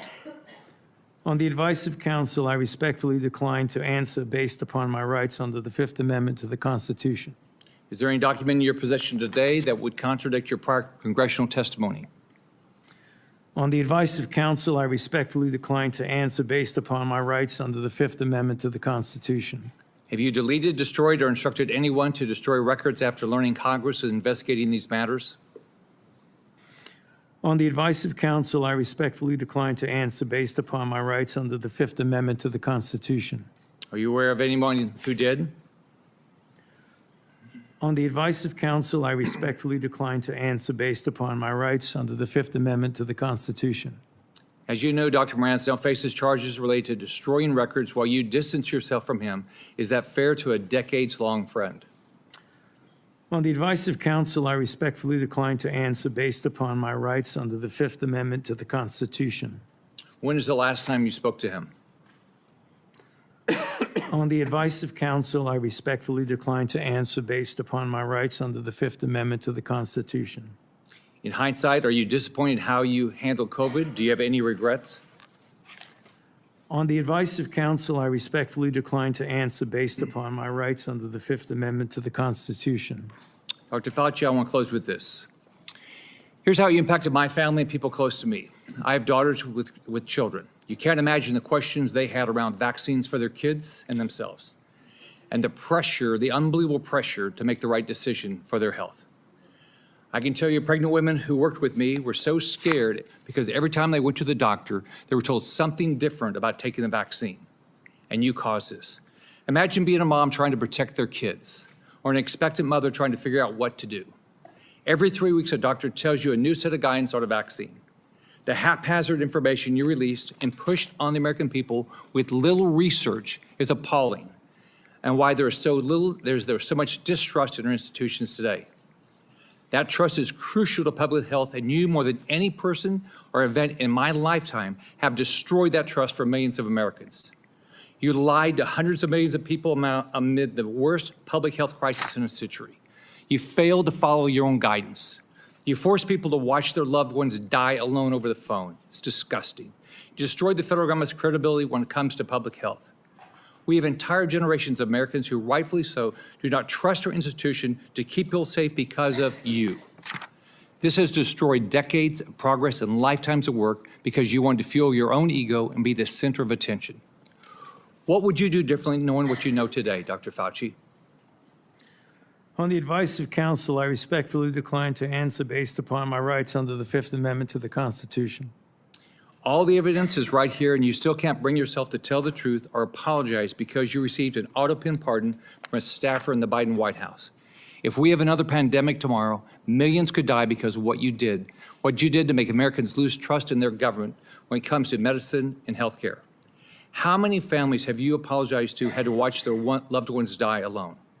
You breached public trust, and now you're hiding behind a fraudulent pardon. Your legacy will not be as a man that saved America from COVID, but as a man who destroyed the public trust in America's public health institutions in exchange for 5 minutes of fame. This is how history will remember you. I yield back. Senator Kim.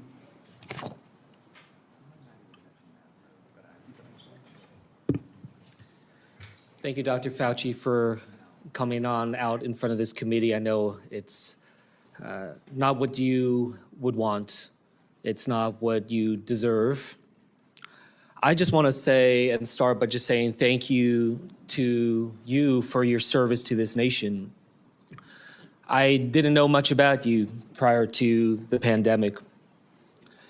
I came to learn about you from however many Americans did, but I also had the opportunity to talk to you and engage with you as someone who is a member of the Select Committee on the Coronavirus Crisis over in the House of Representatives.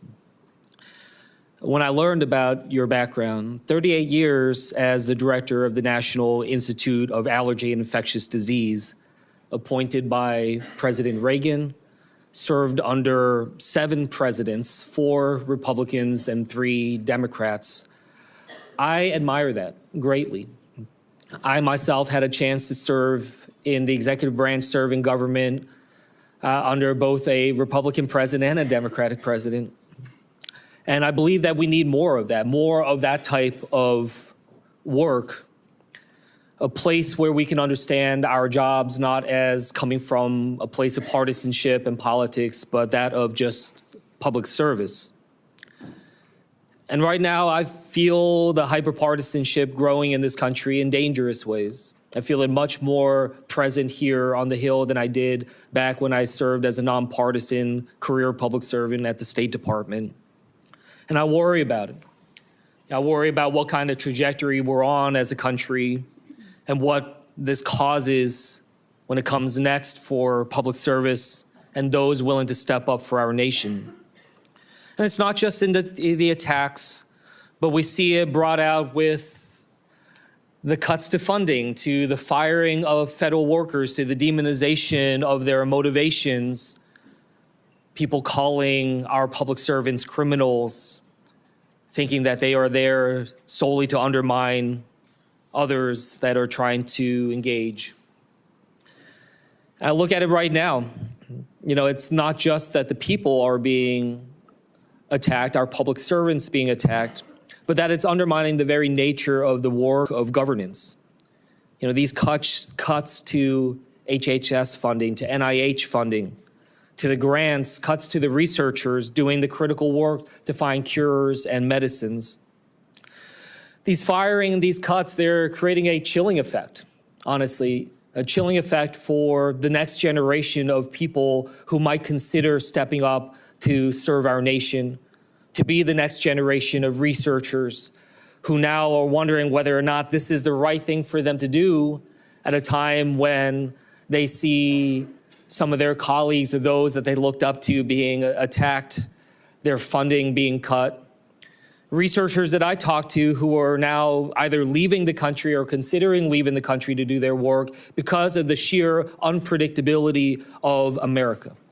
That this nation so great, so powerful, has now been crippled with this sense of unpredictability and unreliability. That is not the type of country that I hope we strive to be. I've raised this because these attacks upon Dr. Fauci, it's not just about him. It's sending signals to others who are thinking about serving our country, our scientists, our doctors, our healthcare professionals, our researchers, trying to show to them that if you don't get in line with the politics, that you will also potentially be subject to attacks. And from the work that he has done, from HIV/AIDS to Ebola to COVID, we've seen him try to engage in these crises. They're not easy, especially when it's a novel disease, when you don't know what comes next, a lot of unknowns, having to make decisions without the full breadth of knowledge we always wish we had in hindsight. But there is nothing perfect, no perfect clarity when it comes to pandemics, when it comes to crises. I worked in national security and wars and crises. I made judgment calls, gave my best advice to generals, to ambassadors, even to a president. Did I get it all right? No. Did I do my best? I did everything I thought I could with the information that I had. The public servants, they do this work because they love this country and that they strive to improve it. It's not an easy job, but it is because there is so much at stake in our country. But these public servants do it because they are in the arena. I just want to end by just reading a portion of this because I think it's important as we're thinking about how to be able to treat public servants through this country, to think through this. And in the words of Teddy Roosevelt saying, it's not the critic who counts, not the man who points out how the strong man stumbles, or where the doer of deeds could have done them better. The credit belongs to the man who is actually in the arena, whose face is marred by dust and sweat and blood, who strives valiantly, who errs but comes short again and again, who spends himself in a worthy cause, who at the best knows in the end the triumphs of high achievement, and who at the worst, if he fails, at least he fails while daring greatly, so that his place shall never be with those cold and timid souls who neither know victory nor defeat. Thank you for your service, Dr. Fauci. I yield back. Senator Alling. Thank you, Mr. Chairman. Well, nothing says honesty like taking the fifth, huh, Doc? Let's try something. What day of the week is it today? On the advice of counsel, I respectfully decline to answer based upon my rights under the Fifth Amendment to the Constitution. What color tie are you wearing? On the advice of counsel, I respectfully decline to answer based upon my rights under the Fifth Amendment to the Constitution. What color's the carpet in front of you? On the advice of counsel, I respectfully decline to answer based upon my rights under the Fifth Amendment to the Constitution. Let's just get one thing straight. You don't have any rights under the Fifth Amendment because you've been pardoned, as you very well know. As the Supreme Court has been clear for a century and more, Brown versus Walker, 1896, when he has been pardoned, he may not stand upon his privilege. You know that. Your lawyers sitting behind you now shifting nervously in their chairs, they know it. This isn't about the Constitution. This isn't about the law. This is about contempt. Contempt for this body and contempt for the American people. But I think I know why you're doing it. It's because you don't want to answer questions. It's because you did all kinds of terrible things. It's because during the pandemic, you got rich, didn't you?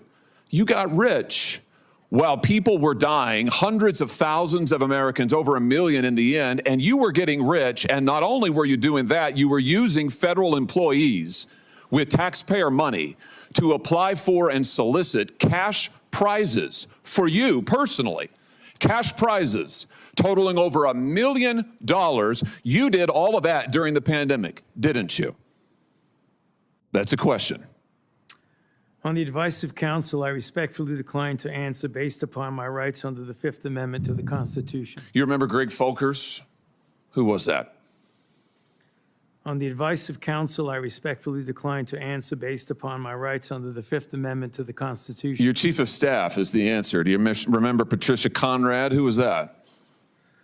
On the advice of counsel, I respectfully decline to answer based upon my rights under the Fifth Amendment to the Constitution. She was your personal assistant. And what were these individuals doing in the depth of the pandemic in November of 2020 when millions of Americans were suffering from COVID? What were they doing? I tell you what they're doing.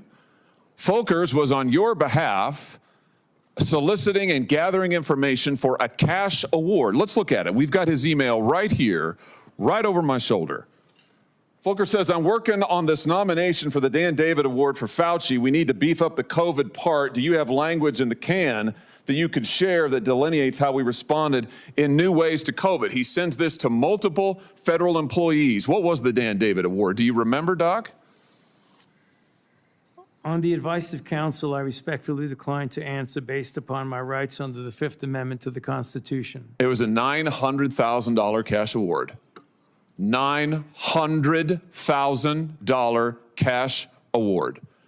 And he got it because he used federal employees to get it. And this wasn't the only award, was it, Dr. Fauci? In fact, you applied for and received at least 8 other federal cash prizes on federal time using federal employees and federal resources. Here they are over my shoulder. Besides the Dan David Award, you've got the Partnership for Public Service, you've got the Adelson Prize, you've got the Smithsonian Award, you've got the National Academy of Medicine's Award, you've got the CDC Foundation. In fact, you turned your staff into a full-time application machine. You actually wrote to people and said, do you think maybe I'd qualify? And you got cash for all of this. And it wasn't just 1 or 2 employees, was it? In fact, you used 8 separate federal employees on federal time using federal resources to solicit cash awards. Isn't that true? On the advice of counsel, I respectfully decline to answer based upon my rights under the Fifth Amendment to the Constitution. Here they are right over my shoulder. Here's all of them. The people that you use, federal employees, so that you could go and get cash money. And the most hilarious part is that you weren't content to even dragoon them into applying for all of these cash awards. You then had them go out to the ethics agencies and ethics watchdogs and demand that you be able to get the money. That's right. We've got it in your emails. Your staff and employees on federal time, using federal resources, being paid with federal dollars, are soliciting cash for you. And then they're turning around and saying to the agency, we don't want just an answer, we want to get to yes, because Fauci wants the money. He wants it.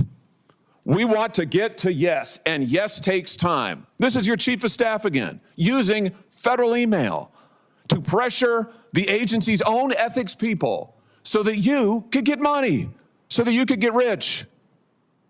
And it violated the law, didn't it, Dr. Fauci? Didn't it? It violated the law, didn't it? Is that a question? It is a question. You can answer. Go ahead. On the advice of counsel, I respectfully decline to answer based upon my rights under the Fifth Amendment to the Constitution. Federal law, as you very well know, prohibits the solicitation of cash awards or other personal benefits for federal employees. And it certainly prohibits using your own employees to do this. 5 CFR section 2635-205B.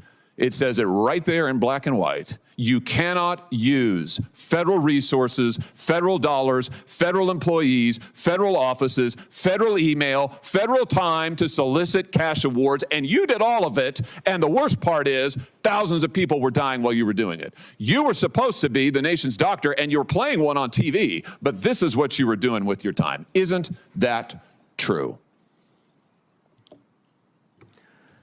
On the advice of counsel, I respectfully decline to answer based upon my rights under the Fifth Amendment to the Constitution. Yeah, I can see why. I can certainly see why. You know what I can't quite figure out is that why you were so obsessed with it, because you're already rich. I mean, and your scheme worked here. I mean, your net worth now is north of $12 million. You got over $1 million in cash awards during COVID, during a 12-month, 24-month span during COVID. $1 million you knocked down in cash money using federal resources. Now you're worth more than $12 million. You've got a pension that in its first year paid out north of $400,000 a year. 1 million people dead, you're getting rich. 1 million people dead, you're using federal employees to get cash awards for you. 1 million people dead, and you're here taking the fifth because you don't want to admit that what really happened in all that time was a multi-month, multi-year course of self-dealing. Isn't that true, Dr. Fauci? On the advice of counsel, I respectfully decline to answer based upon my rights under the Fifth Amendment to the Constitution. Yeah, well, silence is admission. And here's the real thing. At the end of the day, it wasn't just about the money, really, was it? It was really about a power trip. I mean, through all of this, you want to be the most famous scientist in the world. You were so focused on getting every award and every drop of cash that you could, all because you wanted to be on TV. You wanted to be the sun god of science. You wanted to be the guy who was in charge of it all. You wanted to blambast Trump. You wanted to make sure that nobody else stole your spotlight. You wanted to be the guy. You had time to sit for InStyle magazine. Here's what you were doing with your time. You could sit for InStyle magazine, but you can't answer questions for the American people. You could sit for InStyle magazine, but you're here taking the fifth. You could sit for InStyle magazine and get $1 million in cash awards, but now the cat's got your tongue. I bet he does. I tell you what, here's my conclusion from all of this. This was really all about you the whole time. Somewhere along the way, you lost your way. You may have been a good public servant at one time, I don't know. But I can tell you from reading your emails now, from looking at what you did, how you used your employees, somewhere along the line, it became all about you. You became a narcissist and a megalomaniac and a liar. And you've lied to the American people, and you've lied to this body. And you've disgraced your profession by doing it. You called yourself the most famous scientist in the world. You've done more to harm science than anybody in my lifetime. And I hope you'll go home and write that in your diary. Thank you, Mr. Chairman. Senator Fetterman. Thank you, Mr. Chairman. Dr. Fauci, I'm not here to perhaps attack you or defend or anything. It's really just more, honestly, I just want to acknowledge I have had members of my family die from COVID, and now I also grieve for people that I've met that have lost their business through the pandemic, and they'll never been the same. Now, as during the pandemic, I was the lieutenant governor, so we were in the middle of all of that maelstrom, trying to find the right balance between protect life and protect the economics and for all of it. And I'm not sure if we got it all right or wrong, but without a doubt, I can continue to question myself. But one that it's not about much more your regrets, but I have one. And that is early on that there was the theory that the virus could have emerged from the lab. And early on that became like a right-wing kinds of theory. And I thought it seemed to make sense. Now there was a really advanced lab that was close by, and then you have this unknown virus out. So, but that became a very partisan thing. And now it seems now it's more and more emerging theory that would have come from the lab. Now, you know, I think that the next time our nation's facing something like this, we are not become, you know, as I might have been, blinded by the partisan idea that maybe the truth might come from a side that's different than you are. But I think we should really be willing to pursue truth, no matter where that may have emerged, you know, for all of that. So, and I now cede the remain back to the chair. Thank you. Senator Moreno. Thank you, Mr. Chairman. And I will echo Senator Johnson's comments about your opening statement, Mr. Chairman. I think it was dead on. Very, very well done. Mr. Fauci, do you know who David Schertler is? On the advice of counsel, I respectfully decline to answer based upon my rights under the Fifth Amendment to the Constitution. Fifth Amendment of the Constitution. What does the Fifth Amendment of the Constitution say?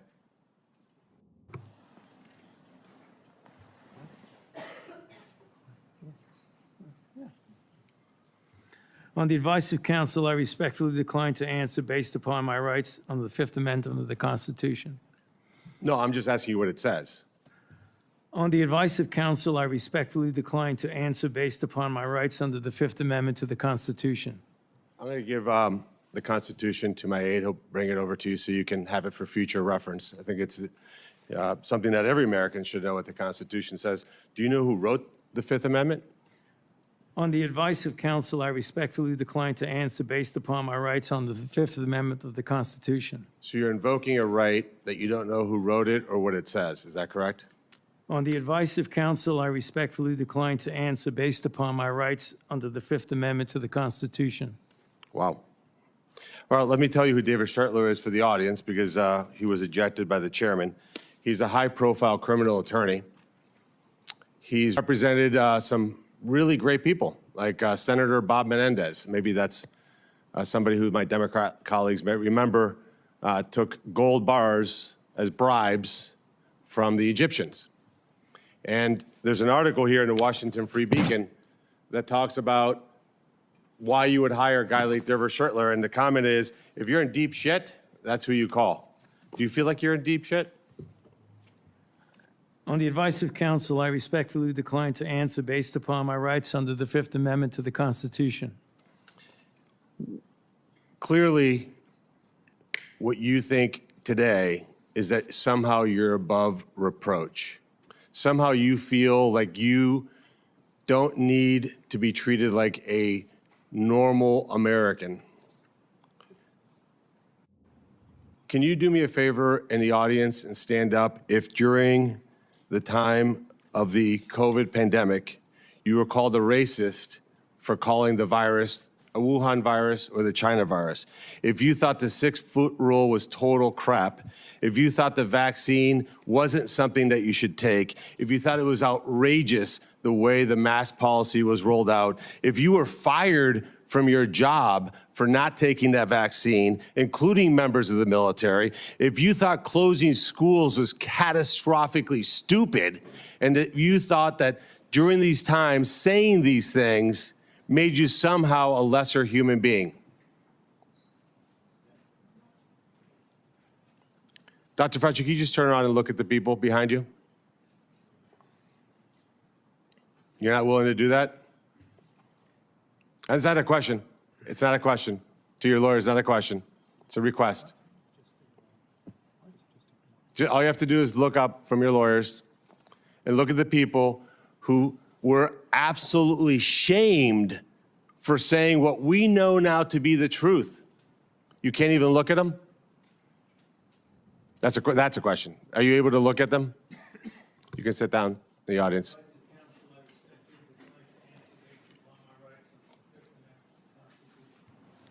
There was a mom in Ohio during the depth of the coronavirus pandemic,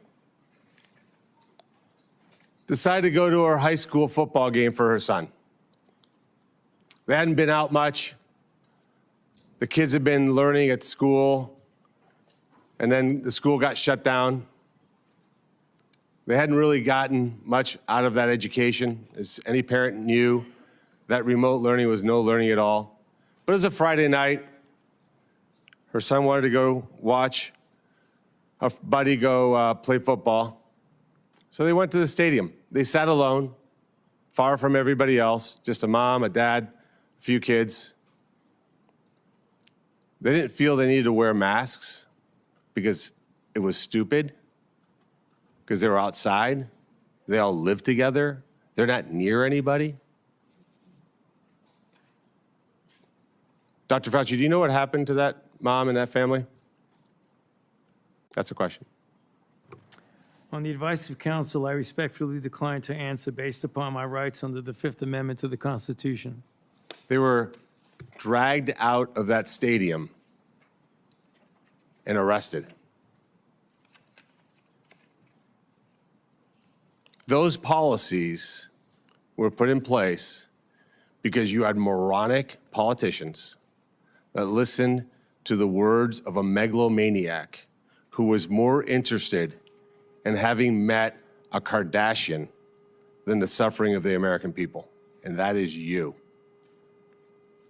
your advice to communities like that, to idiotic politicians who enforce those rules, arrested that mom for watching a football game with her own family outside. When that story broke, I said to myself, I cannot stand idly on the side and watch this happen. It was about 6 years ago today that I decided I'm going to give up my businesses, sell them all, run for office, run for the United States Senate. Here I am sitting in front of you 6 years later saying, who the fuck do you think you were for doing that? It is a total disgrace what you did to this country. And if my Democrat colleagues are standing there defending you, I hope the voters of the United States of America watch the clips of every one of you doting on a guy who was more interested in being a celebrity than saving American people. I will make it my mission to make certain that every single one of those Democrats who did that will see that clip over and over and over again. Because there is no defense of what you did.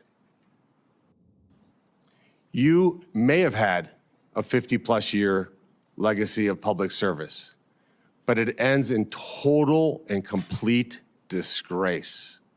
So let me ask you an opportunity to answer one question. Will you apologize, just apologize, to the people who you harmed through your actions? Will you say, do you have the dignity to just say you're sorry? On the advice of counsel, I respectfully decline to answer based upon my rights under the Fifth Amendment to the Constitution. So you won't apologize to the military members who Joe Biden summarily dismissed from the military for not taking the vaccine? On the advice of counsel, I respectfully decline to answer based upon my rights under the Fifth Amendment to the Constitution. Will you apologize to the business owners that lost their business, shattered their lives, and they'll never recover? On the advice of counsel, I respectfully decline to answer based upon my rights under the Fifth Amendment to the Constitution. Will you apologize to the moms who had to force their infant children, 2, 3, 4-year-olds, to put masks on, and what that did and how that traumatized those kids?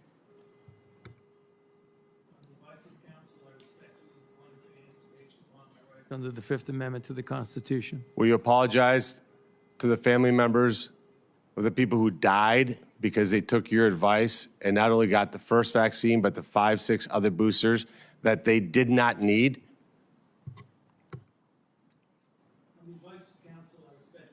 To answer based upon my rights under the Fifth Amendment to the Constitution. Will you apologize to that mom from Ohio for being arrested for watching a football game with her family? On the advice of counsel, I respectfully decline to answer based upon my rights under the Fifth Amendment to the Constitution. So you didn't know who wrote the Fifth Amendment. It's James Madison.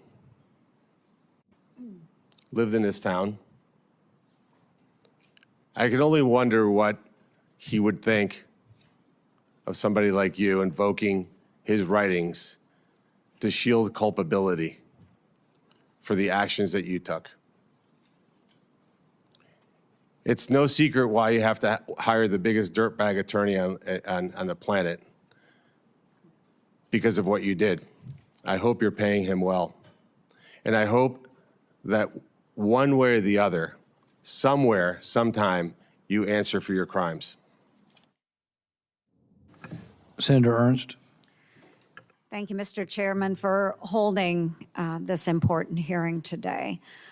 Dr. Fauci, Americans haven't forgotten the tragic stories of people who lost loved ones during COVID and those that were denied a chance to say goodbye to their family members that were in hospitals or residing in nursing homes because of the COVID-19 protocols.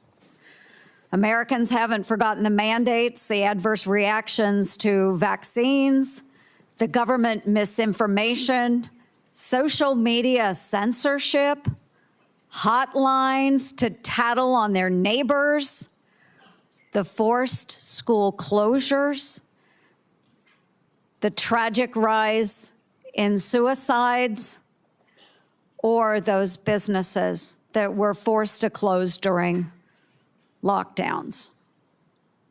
Americans haven't forgotten the hundreds of billions of dollars spent by taxpayers for COVID relief, stolen by fraudsters who bought Rolls Royces and yachts.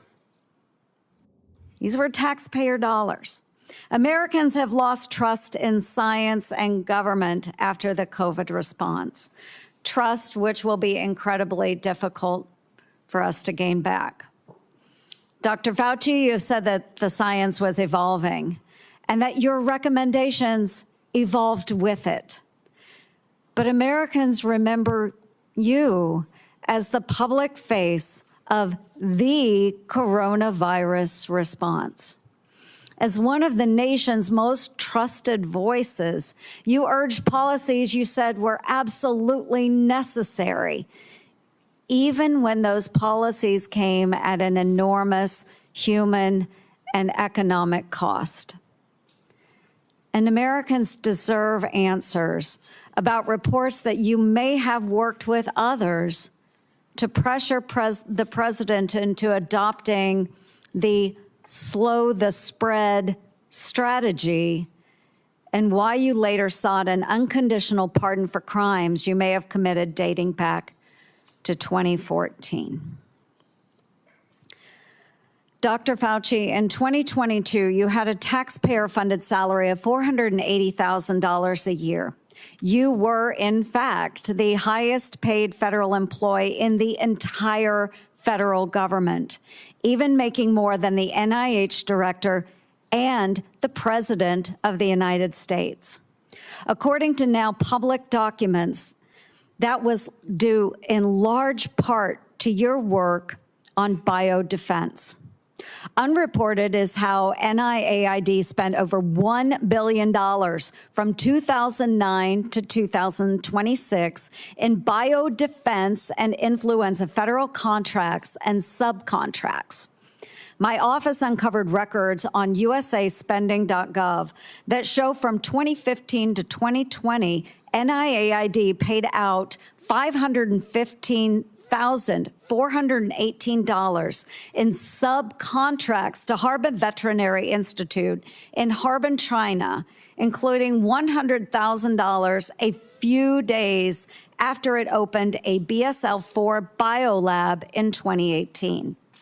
That very same institute was criticized for doing gain-of-function bird flu research in 2013. And yet you were funding them for years after that, sending U.S. taxpayer dollars to China. These contracts, which we also trace to NIAID, show U.S. taxpayers funded gain-of-function researchers in the Netherlands and in Wisconsin, funding the same folks whose controversial work led President Obama to pause this exact type of dangerous pandemic research. Dr. Fauci, did you know that the NIH's billion-dollar Sears contract programs were funding gain-of-function researchers in China, the U.S., and in the Netherlands? On the advice of counsel, I respectfully decline to answer based upon my rights under the Fifth Amendment to the Constitution.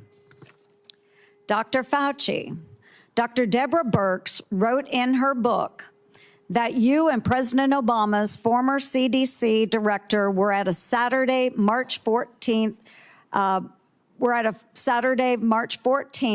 2020 meeting at her home 2 days before the president announced his 15 days to slow the spread effort. Your now released diaries said the meeting was a week before that. Dr. Birx said you all were trying to trap the president into having no other options. She wrote, your plan was to, quote, block any of the president's escape routes. So, quote, he'd have no choice but to agree to our flatten the curve measures. Yes or no, Dr. Fauci, did you try to block or trap President Trump into the slow the spread, flatten the curve measures in March 2020? On the advice of counsel, I respectfully decline to answer based upon my rights under the Fifth Amendment to the Constitution. When the COVID-19 virus broke out in Wuhan, China, you, Dr. Fauci, knew pretty much right away that NIH had funded Chinese labs, including those doing coronavirus research. There's email traffic from early January 2020 where your staff was flagging for you that NIH funded coronavirus research at the Wuhan lab through EcoHealth Alliance. Yet few Americans knew we funded the Wuhan lab because the funding went through a sub-award and was not reported to the public database like usaspending.gov as it should have been. Also, EcoHealth violated federal law by failing to report in its research papers how much taxpayer funding it spent on that research. At my request, the Government Accountability Office helped track down that $1.4 million of U.S. taxpayer money that was sent to the Wuhan Institute of Virology, both by you, Dr. Fauci, and through USAID. But first, it passed through EcoHealth Alliance, which I helped to get defunded through the NDAA. Dr. Fauci, did you intentionally use subaward funding to obscure NIH funding of Chinese biolabs and coronavirus research?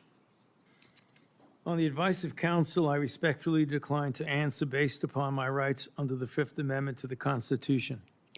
NIAID awarded multi-million-dollar grants to a number of scientists shortly after they wrote publicly in the Proximal Origins paper that the COVID virus likely came from nature. Though documents Chairman Paul released last week show in private, those same scientists were much more open to the virus being from a lab.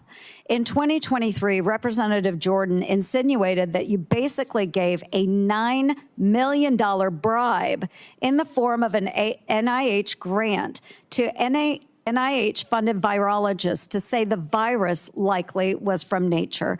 Dr. Fauci, yes or no, did you reward the Proximal Origin authors by giving them NIAID grants or contracts? I respectfully decline to answer based upon my rights under the Fifth Amendment to the Constitution. Dr. Fauci, we have learned that U.S. coronavirus researchers at UNC shipped, quote, humanized or transgenic mice to China by around 2017 for use in their dangerous coronavirus work. Under your NIAID coronavirus, researchers also used aborted baby body parts in mice research, and taxpayers paid for them to do that. NIH-funded coronavirus researcher Dr. Ralph Barrick and his colleagues at UNC put parts of livers, thymuses, and chunks of human fetal lung that they got from aborted, almost 5-month-old human babies. They put those parts in their research mice. They disgustingly named them BLTL mice and wrote they had created a, quote, sandwich of aborted body parts in the mice. Get it, folks? BLT. A BLT sandwich. Your RML lab employees in Montana also ordered and used aborted baby body parts in their taxpayer-funded research. And emails show how they plan to use those mice for post-COVID work. NIH funded putting aborted babies' fingers and scalps off the heads of aborted babies and putting them into the backs of research mice. The scalps later grew fine baby hair in the mice. They even included those disgusting photos in their research paper that you funded. Not all of those were research on coronaviruses, but some were. Thankfully, the current NIH director has said no more of this. Dr. Fauci, yes or no, Do you think that human aborted parts should be put into mice for coronavirus research? The advice of counsel, I respectfully decline to answer based upon my rights under the Fifth Amendment to the Constitution. Mr. Chairman, would you direct the witness to answer the questions that we have been asking? He probably would if he was here, but I can direct it. But no, I think we understand his answer. We do understand that. Americans are asking for accountability, Dr. Fauci, and your silence is very telling. Thank you, Mr. Chair. Senator Moody. Thank you, Mr. Chairman. You know, I'm the most junior member of the Senate here, showing from where I sit. I just got here last year. Many of you may remember I was the Attorney General in Florida who fought back against the lockdowns, the school closures, the church closures, everything to embrace sanity and science. We fought back. We got ridiculed for it. And we didn't just call people names. We actually impaneled a grand jury of people of all walks of life, all political persuasions.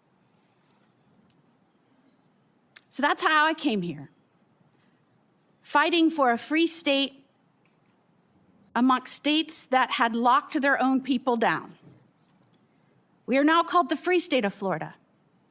And I believe our responsibility here is to make sure that government remembers the people are our bosses, that we report to them, that we're accountable to them. Government shouldn't operate for itself. Government operates on behalf of and for the American people. And anytime we get close to reporting back to our bosses about what government has done or how it's been abused, or how individuals that are employed by the government had acted in their own self-interest or against the interests of the American people, every time we get close, if we start uncovering outrageous fraud, we'll have a hearing, and the tactics have been to not show up. So you'll have all of us over here trying to drill down on why we've been giving money that actually works against American citizens, and no one shows up. Today nobody's here at the moment. Today there seems to be a different tactic. Today we have Democrats showing up and trying to spin why we shouldn't even be having this hearing to report back to our bosses. One said, today's hearing does damage. It will deter others from public service. Another said, this hearing is designed to entrap you. Another said, one fell all over himself flattering you, thanking you for your service multiple times, quoting man in the arena. Another said that we are demeaning first responders, and today is a sad play in a repeated playbook, or we're going after one man. I mean, all of their time was used on why we should not be having the hearing to report back to our bosses and give the people accountability. So I would like to talk about that because I believe that the trust the American people place in our public health institutions and what happened to that trust during COVID is important. Because in a public health emergency, they are asked to make extraordinary sacrifices based on advice given to them by the government that is supposed to be working for them. And for that system to work, the public has to be able to trust the people giving them instructions. That trust depends on candor. Would you agree with that, Dr. Fauci? On the advice of counsel, I respectfully decline to answer based upon my rights under the Fifth Amendment to the Constitution.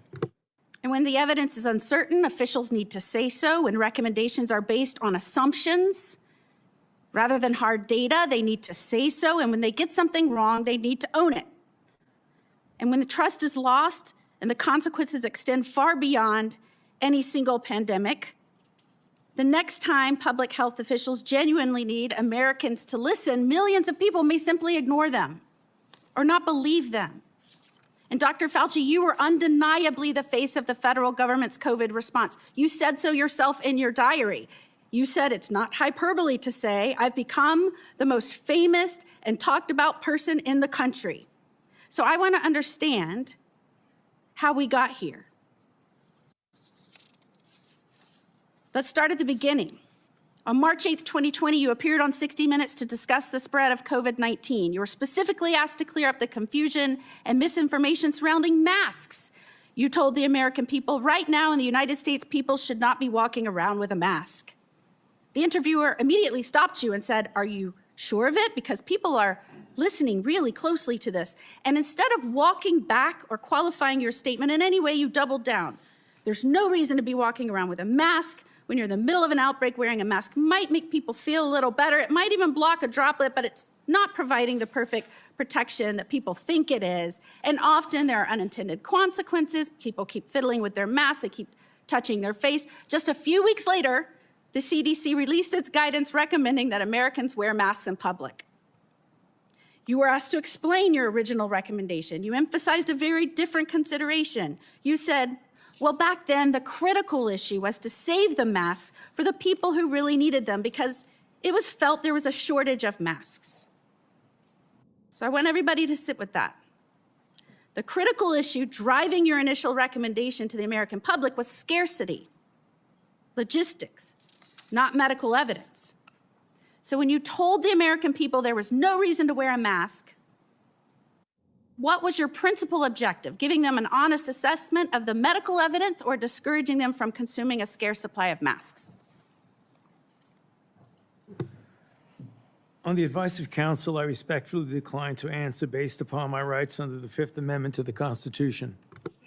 Well, unfortunately, that was just the beginning of a broader pattern. Let's talk about the 6-foot distancing rule.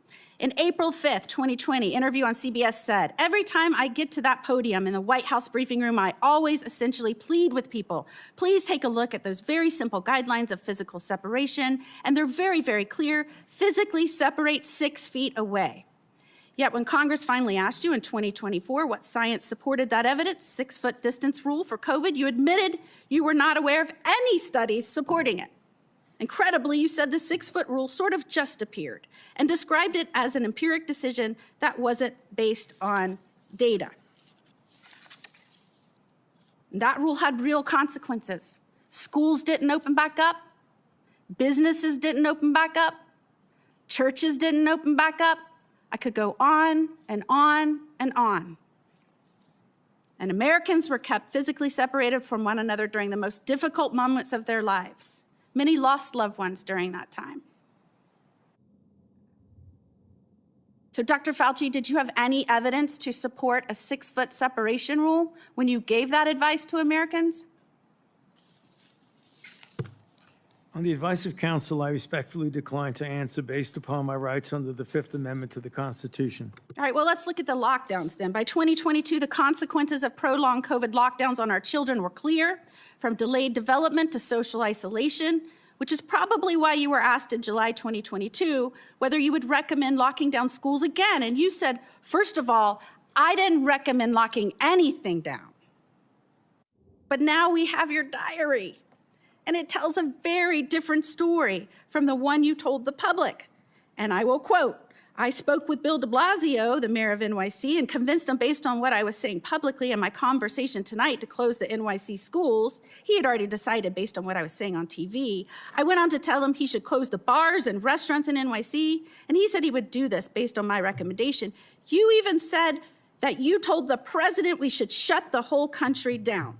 So, Dr. Fauci, how do you square telling the American people publicly that you didn't recommend locking anything down with your own diary entry kept on federal government equipment saying that your recommendation is what convinced the mayor and the president to lock things down?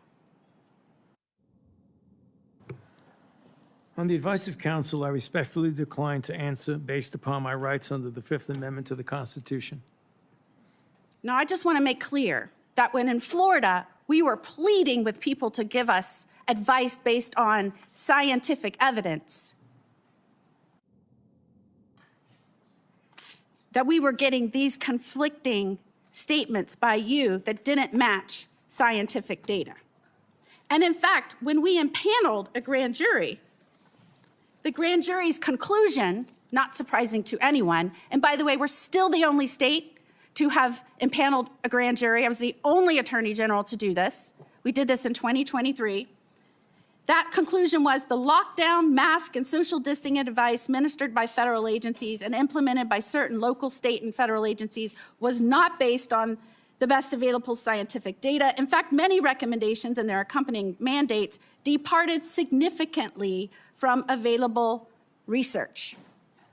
Again, people from all walks of life, all political persuasions, that is what they found. And yet, during that time, while you were giving those statements, knowing there was no scientific basis for it, and we know now you knew it because we have your diary entries, you called the governor that I worked with to fight to keep Washington and DC out of our state so that we could indeed respect the rights of our citizens. You called our governor, Governor DeSantis, and I'm going to quote this so I get it right out of your journals, a total jerk, that he is a complete disgrace, that he is blocking local authorities from mandating masks in various locations, including schools. And you were very concerned and upset that we were actively, and I'm going to quote, criticizing you, and we talked virtually every day about being wrong on everything.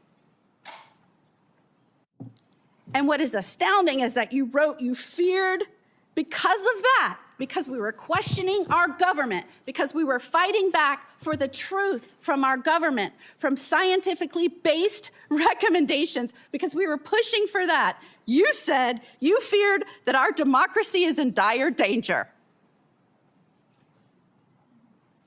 Thank goodness we have people up here that I work with that understand our role, which is to report to our bosses, the people, because they are in charge.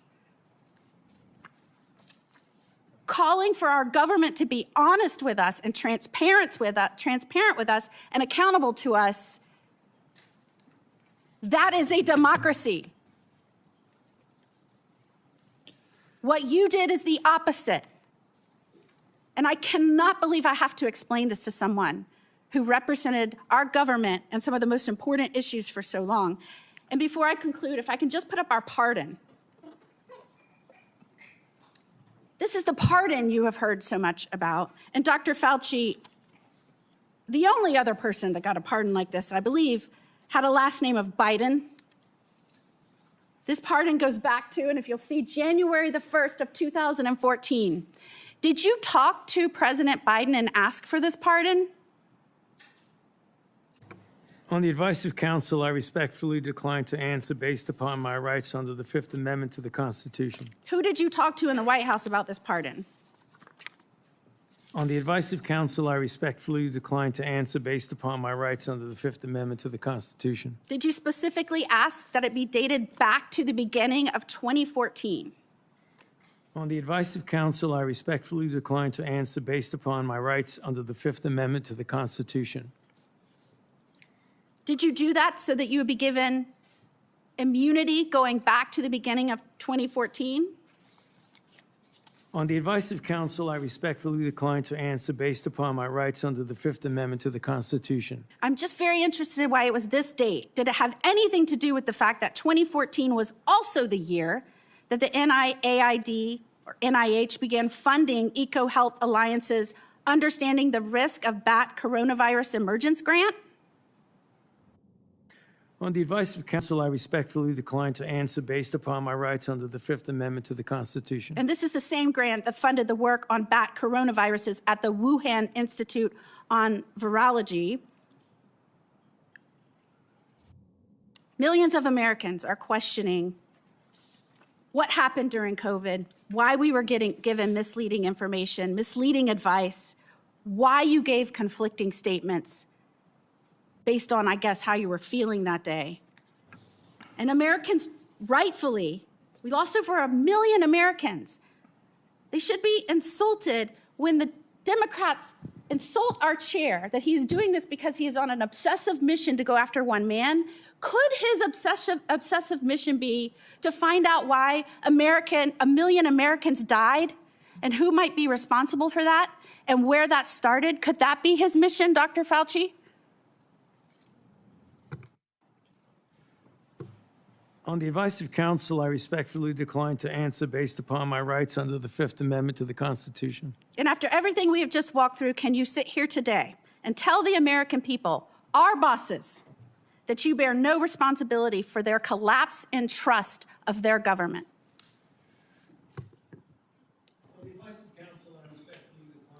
Based upon my rights under the Fifth Amendment to the Constitution. Time has expired. We're going to do another quick round for those who remain, about 5 minutes. Any questions that haven't come up that are pressing? Let's try not to go over territory that's already been done. I'll begin by asking unanimous consent to insert into the record documents show that the CIA transferred funds to NIAID through interagency agreement. Hearing no objection, so ordered. We had hoped to hear testimony from Anthony Fauci today. We haven't, but I think it's important that we do hear from him. So we will have a video we'll play in a moment. For years, Anthony Fauci has been the public face of saying this in all likelihood came from nature. He kept saying, it's the marketplace, it's the marketplace, it's the marketplace. He's been saying that on television up until recently. But what we find is that what he was saying in public is different than what he was saying in private. In January, in private, he wrote that looks like the wet market was a super spreader event. It didn't originate there. We know that some of the earliest deaths and sickness came from somewhere else. But then for years and years, we got dishonesty. So let's play the video so we can see a little juxtaposition of the problem we're dealing with.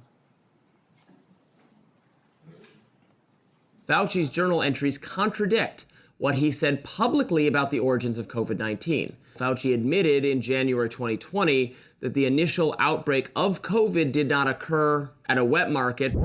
Take a really good look at the animal-human interface and the fact that animals from the wild are being brought into wet markets. You have animals that come out of the wild that are sold at these open, what they call them, wet markets. Wet markets, where you bring animals in from the wild who have these viruses. The wet markets in Asia, where people bring animals from the forest into market. There are wet markets in Wuhan that are ample opportunity for a virus to jump from an animal. The origin was from a bat to an intermediate host to a human, very likely in a wet market. And those animals should not have been in the Wuhan market. They knew that those animals should not have been in the market, and they immediately cleaned out the market, put restrictions on the kinds of animals that come into these wet markets. I think they should shut down those things right away. I mean, it boggles my mind. So repeatedly saying in public something different than what he believed in private. Now, this is interesting because, the first SARS outbreak in 2003 was traced to a wet market, to animals there. But interestingly, they had evidence. They had evidence that the animals had the disease. They also had evidence that the handlers had a disproportionately high number of antibodies to the disease. So there was evidence, and the evidence was presented. So when this came out, the same thing happened again. They did look at the wet market. They looked at the wet market and tested, I think, 80,000 animals and didn't find any animals that had COVID-19. When they did find COVID-19 and trace samples there, they found that the DNA or the RNA was consistent with human spread. This was known not later on, didn't take years to develop, was known in January of 2020. And so Dr. Fauci says privately he knows it didn't come from the wet market, but as you saw, those were over a multi-year period. One of the other discussions I've had with Dr. Fauci over the years about natural immunity. So most infections, you get a degree of immunity, not perfect, some fairly perfect. Smallpox, you just don't get again. George Washington knew this. He had his wife get vaccinated, but he didn't because he'd already had smallpox. But there's one particular story that a man came up to me who'd lost his wife to COVID. He said, we all got it. We all got sick, and my wife ended up getting sick enough to go to the hospital. But we'd recovered 2 weeks. She was still alive. 2 to 3 weeks later, we'd all recovered, and they wouldn't let us be with her. And to this day, it's one of the saddest things. And it just, I think all of us should think about this. They were not allowed to visit their mom. He wasn't allowed to visit his wife in the hospital. But based on this misunderstanding of natural immunity, that for some reason 2 weeks later they were a problem. But this was all promulgated by you. We had the workers in the, the meat factories. They were essential. They had to keep working. Most of them got COVID. They got it in the first couple of weeks. Most of them were younger. The reassurance should have come from public health. The reassurance should have said, congratulations, you've recovered. It also should be acknowledged. What's the number one thing we can do if we get another pandemic? Before we have a vaccine, before we have monoclonal antibodies, it would be to utilize natural immunity. So instead of the advice you were giving to Cuomo and others in New York that led to the deaths of hundreds of thousands of people or tens of thousands of people, you could have been saying, well, maybe the nurses taking care of the elderly should be people who are 2 weeks out from COVID infection. We could have used natural immunity as somewhat of a block of protection. Imperfect, but the only protection we had and the only thing we could have done. Instead, the nursing homes were seated with people who had COVID. So I think the discussion of natural immunity is one where there wasn't sufficient honesty, humility, there wasn't enough presentation to encourage people. That was the only encouraging thing we had for a while is you've got it, you're very, very, if not impossible, close to impossible chance that you'll die if you get it again. Everybody could have been reassured. Nobody was reassured. It's like, well, we don't know. We just don't quite understand natural immunity. My favorite quote from that is from Martin Kulldorff from Harvard. You called him one of the people that you had to take down, the fringe epidemiologist, which I've never ever heard a scientist call another scientist that. But he jokingly said on Twitter, he said, yeah, we knew about natural immunity from 486 BC, from the time of the Athenian plague. We lost all knowledge of it in 2020. The good news is it's slowly coming back. 24 to 2025, we're beginning to understand what natural immunity is again. Not something perfect, but a useful tool that could have been used, but also something that could have helped people by telling the public, my goodness, you're not going to die now. You have a chance. If you've already had it and you're 85 years old and you're at risk for it and you're wanting to feed your wife and they're telling you to wear 4 masks and not be around your wife when you've already had it, it made no sense. I visited with a man whose mom was 83 and she was dying from COVID. They go to the hospital in Orange County. They won't admit her to the hospital till she's vaccinated because we have a policy that everybody in the hospital must be vaccinated. She's got COVID and they wanted to vaccinate her again. At one point in time, the CDC understood this. They told people, don't get vaccinated if you've had COVID within 3 months. Why? Because it may give you a heightened immune response when you've already got a heightened immune response. But giving a person very sick, and many of the people who died from COVID died from sort of this storm of response, this immune storm. The answer wouldn't be try to stir up their immune response more by giving them a vaccine. The answer was actually steroids. And good old-fashioned steroids, 37% reduction in death. It turned out to be way more valuable than remdesivir, way more valuable than any of the other treatments. But I don't remember ever hearing a complimentary word on natural immunity or steroids or anything else. And you know, I wish we could have done more today. I would have been willing to accept an apology today. I'm sorry I made mistakes. We all made mistakes. And, you know, at the time, I thought the gain of function research was, you know, the risks of it were worth the benefits. But I've reassessed since 15 million people died. People say, well, gosh, these things never happen. We know it happened in 1977. We know with 100% certainty a virus escaped. In 1977, there's something called the Russian flu. Nobody's exactly positive how it got out. But when they sequenced it, they found out that a flu in 1977 had exactly the same RNA as a 1954 one that they had in the lab and they had created a vaccine for. In fact, turns out anybody born before 1954 was immune, and the only people who got it were people who were born between 1954 and 1977. But it was identical. The genetic sequence was identical to this vaccine or the virus from 1954, and that doesn't happen because these respiratory viruses are always mutating. To be identical means it had to have leaked from the lab, proof positive that it had. So we know this happens. An author by the name of Young wrote a book and said there was 1,200 cases of significant accidents that have occurred. We knew all of this, and yet it was completely discounted because I think you were worried that if it was seen that you funded dangerous research that started the pandemic, you'd get blamed. And it was a concerted effort. It wasn't just you. Anybody associated with the funding decided we needed to protect ourselves. Senator Johnson. Thank you, Mr. Chairman. You mentioned that we lost knowledge of natural immunity. I didn't. Dr. Fauci did. I suppose I had an asymptomatic case of COVID because of the very faulty PCR tests. I never got vaccinated or injected. There's no way I would have done that because I found out enough about the mRNA gene therapy. But you also brought up the issue of hospital protocols. I'm going to be holding a public event on hospital protocols. We've already received a couple hundred testimonies. They are heart-wrenching. They are heart-wrenching.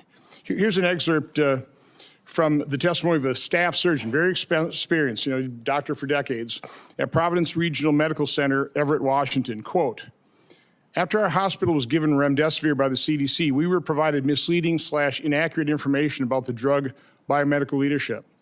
When I had a young trauma patient who was a perfect candidate for remdesivir, the infectious disease doctor on call told me to not give it to her because, quote, she seemed like a nice girl. He concludes it was known early the remdesivir kills. As I said, nurses referred to it as run, death is near. So again, I've always been, it never made sense to me that we put all of our eggs in the experimental gene therapy. If you knew anything about it, you would have avoided it like a plague. And we sabotaged early treatment. But the only treatment we really approved, monoclonal antibodies, which I think basically worked pretty well, but those weren't particularly available. They were denied an awful lot of patients. It was all remdesivir. Based on a study that the NIH changed the endpoint from mortality, because it had no impact on mortality, to days recovery. A drug that the WHO recommended against its use in COVID in November of 2020, but a drug that cost over $3,000 for a course of treatment, versus things like ivermectin, hydroxychloroquine, who even Dr. Fauci, I should have got that one out because I want to take this time to enter things in the record, said that, we need to have a very tight protocol on remdesivir because it's unknown, but hydroxychloroquine, that's approved, some side effects, but we have a long history of it. Let's put up my latest chart.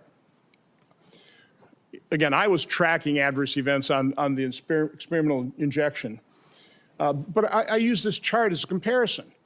So you've got ivermectin, hydroxychloroquine. These are average, again, VAERS doesn't improve causation, but there's correlation. It's there for safety signal. So ivermectin, over 30 years of FDA reports, 17 deaths per year. Hydroxychloroquine, over 38 years of reporting, 142 deaths per year. Remdesivir, over 5.5 years, 546 deaths per year. The COVID injection, almost 7,000 deaths per year. Which is safest? What did the FDA freak us out about ivermectin, hydroxychloroquine, when they turned a complete blind's eye toward the injection's injury? So I want to enter the quote from the surgeon. By the way, here's the answer. Cheryl Atkinson in an interview said that when it comes to money, we check financial ties among experts on the government panel devising coronavirus treatment guidelines, which had the effect of dialing back hydroxychloroquine use and giving an edge to remdesivir. We found the 11 members reporting links to a drug company, 9 of them named relationships to remdesivir's maker, Gilead. 7 more, including 2 of the committee leaders, have ties to Gilead beyond the 11 months they had to disclose. 2 were on Gilead's advisory board, others were paid consultants who received research support and honoraria. By the way, within the study, I think one of the study participants was an employee of Gilead. A bunch also had conflicts with Gilead. So, I wonder why. There are conflicts of interest. Gilead made billions of dollars off of remdesivir and people died. In terms of ignoring safety signals, you can probably put that down now. This has come to light. This is Dr. Drew Weissman, who got the Nobel Prize for the mRNA platform. He wrote to Dr. Fauci on February 8th of 2020.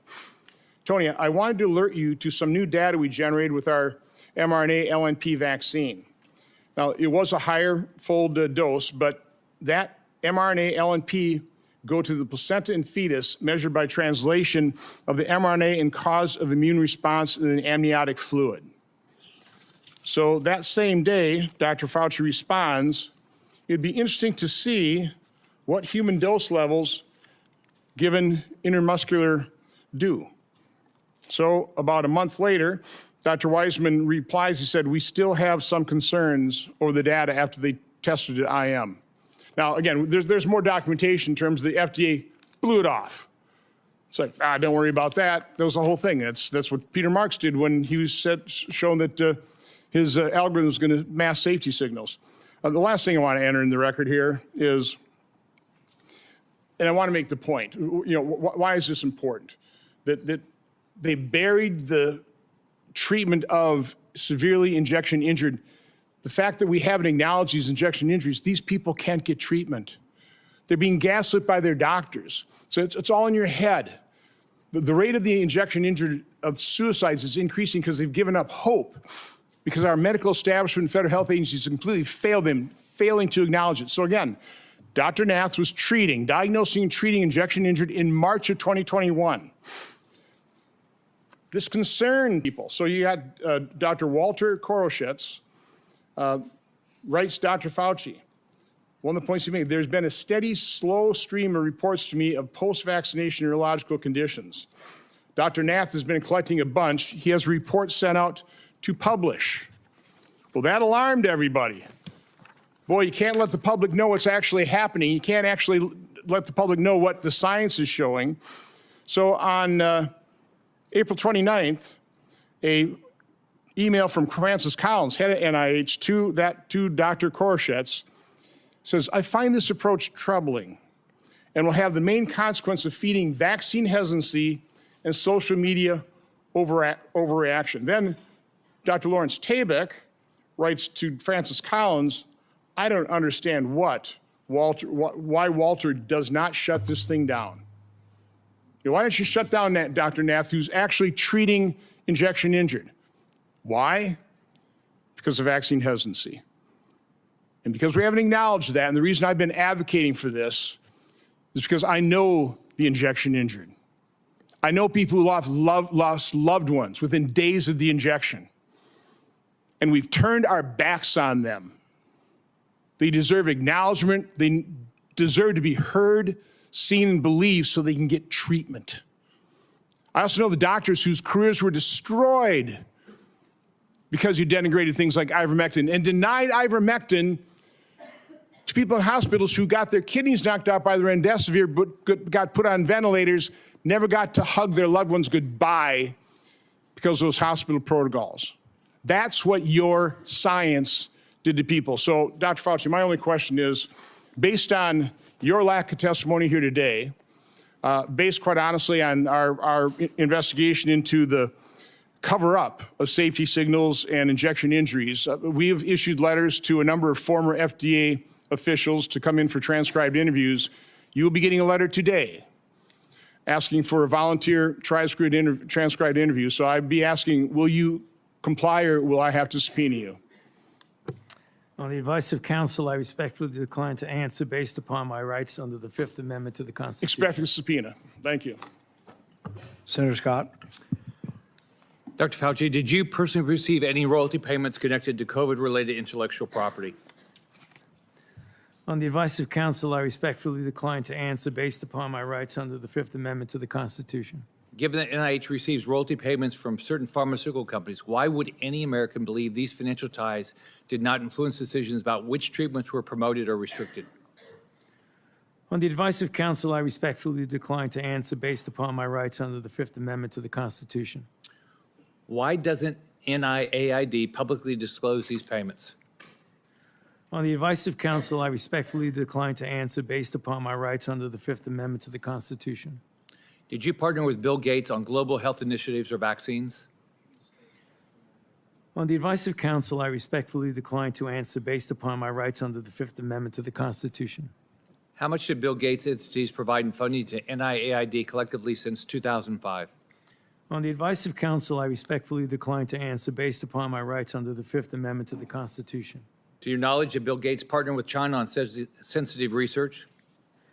On the advice of counsel, I respectfully decline to answer based upon my rights under the Fifth Amendment to the Constitution. Specifically, dual-use research such as countermeasures or gain-of-function? On the advice of counsel, I respectfully decline to answer based upon my rights under the Fifth Amendment to the Constitution. Do you know if Bill Gates' entities partnered with U.S. government classified programs? On the advice of counsel, I respectfully decline to answer based upon my rights under the Fifth Amendment to the Constitution. Do you know if Bill Gates maintains an active national security clearance? On the advice of counsel, I respectfully decline to answer based upon my rights under the Fifth Amendment to the Constitution. Did you advocate or request for Bill Gates to receive a security clearance? On the advice of counsel, I respectfully decline to answer based upon my rights under the Fifth Amendment to the Constitution. Do you have any knowledge that NIAID or NIH through HHS sponsored or requested a security clearance for Bill Gates? On the advice of counsel, I respectfully decline to answer based upon my rights under the Fifth Amendment to the Constitution. Around 2010, my understanding is that the government shifted its approach to biodefense countermeasure research. Did NIAID, under your leadership, partner with the Obama White House or any other U.S. government classified entities on sensitive countermeasures research? On the advice of counsel, I respectfully decline to answer based upon my rights under the Fifth Amendment to the Constitution. Did your office take steps to drive biological research investments? On the advice of counsel, I respectfully decline to answer based upon my rights under the Fifth Amendment to the Constitution. What was private industry's take on the type of research in the 2010 timeframe and before? On the advice of counsel, I respectfully decline to answer based upon my rights under the Fifth Amendment to the Constitution. Was it considered too dangerous to conduct and industry was hesitant to take this on and invest in? On the advice of counsel, I respectfully decline to answer based upon my rights under the Fifth Amendment to the Constitution.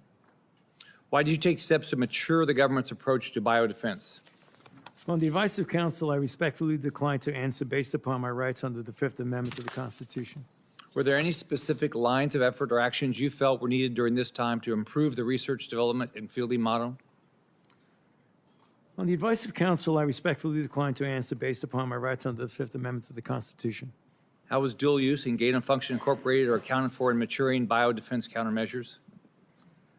On the advice of counsel, I respectfully decline to answer based upon my rights under the Fifth Amendment to the Constitution. Did you ever discuss moving gain of function countermeasures research out of government space to private industry space? On the advice of counsel, I respectfully decline to answer based upon my rights under the Fifth Amendment to the Constitution. How were these private organizations regulated through government oversight while conducting risky research, including gain of function or gene editing technology? On the advice of counsel, I respectfully decline to answer based upon my rights under the Fifth Amendment to the Constitution. Did the Obama White House or any government entities take steps to inject funding into private industry? On the advice of counsel, I respectfully decline to answer based upon my rights under the Fifth Amendment to the Constitution. How do you ensure that our national security and public health is protected when private organizations work with foreign countries of concern and have the no government oversight, such as the EcoHealth Alliance research grant you funded in a CCP military lab? On the advice of counsel, I respectfully decline to answer based upon my rights under the Fifth Amendment to the Constitution. Given the culture of the pay to play at NIAID, did you or anyone acting on your behalf make any payment or enter any arrangement in any way or fashion to secure influence the broad pardon you received from President Biden? On the advice of counsel, I respectfully decline to answer based upon my rights under the Fifth Amendment to the Constitution. Thank you, Mr. Chairman. I'd like to ask unanimous consent to enter into the record a letter from the Department of Energy that confirms during Anthony Fauci's tenure that Bill Gates was given Q security clearance from 2014 to 2021. Without objection, that will be entered into the record. I'd also ask unanimous consent to enter into the record the contents of the folder of authorities provided to Dr. Fauci, including the pardon.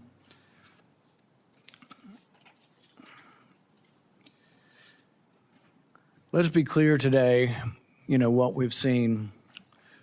I really did want to hear from Dr. Fauci. I wanted to hear perhaps an apology, perhaps some semblance of being sorry for what happened or that judgment errors were made. We didn't hear any of that. But he was subpoenaed here to testify, refused to answer any questions, even after being directed by the chair and being advised of the law requiring him to do so. He has cited a privilege that is unsupported because of his blanket pardon and because he waived the privilege by testifying at the start. I'm going to give you one more opportunity to comply with the law, limited to the period of your pardon. At any point between January 1st, 2014 and January 19th, 2025, did you destroy any federal record or tell anyone else to?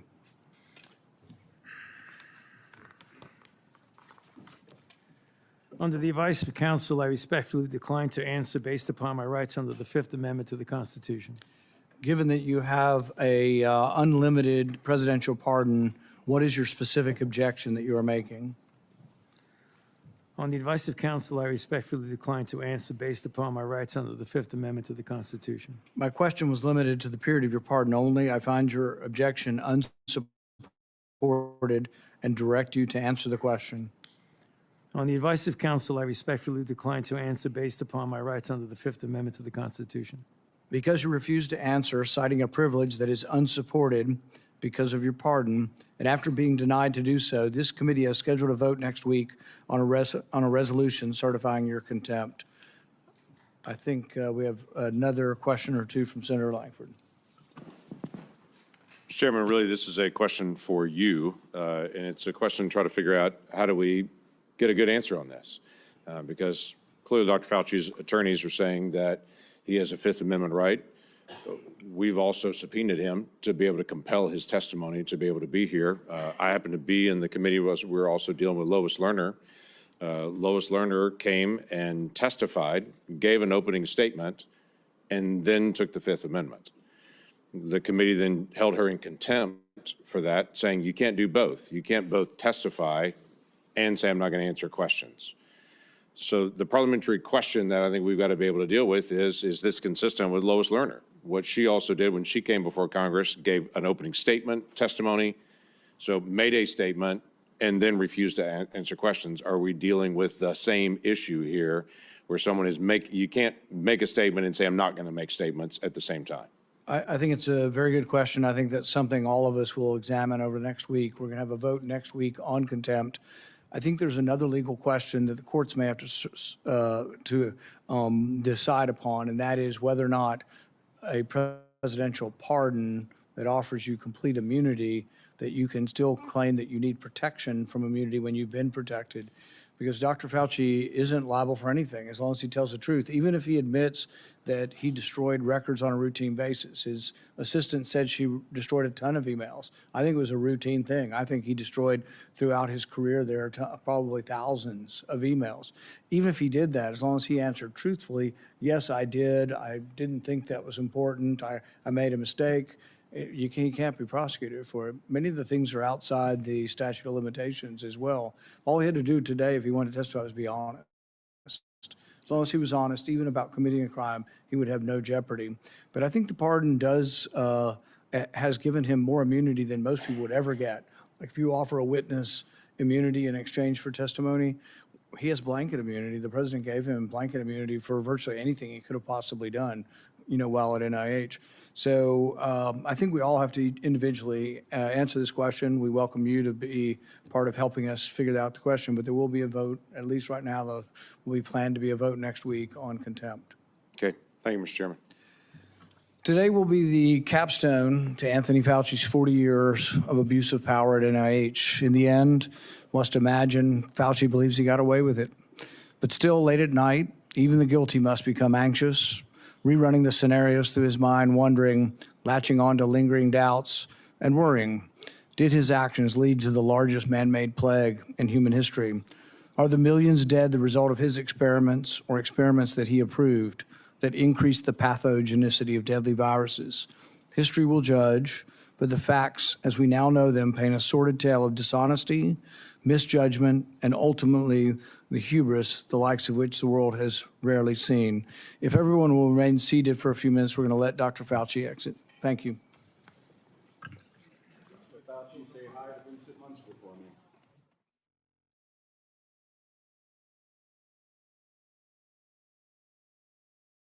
Unbelievable. But who's really surprised? Fauci has pleaded the Fifth. Let me pause it on the other end. Thank you for those of you who hung out with us. I'd like to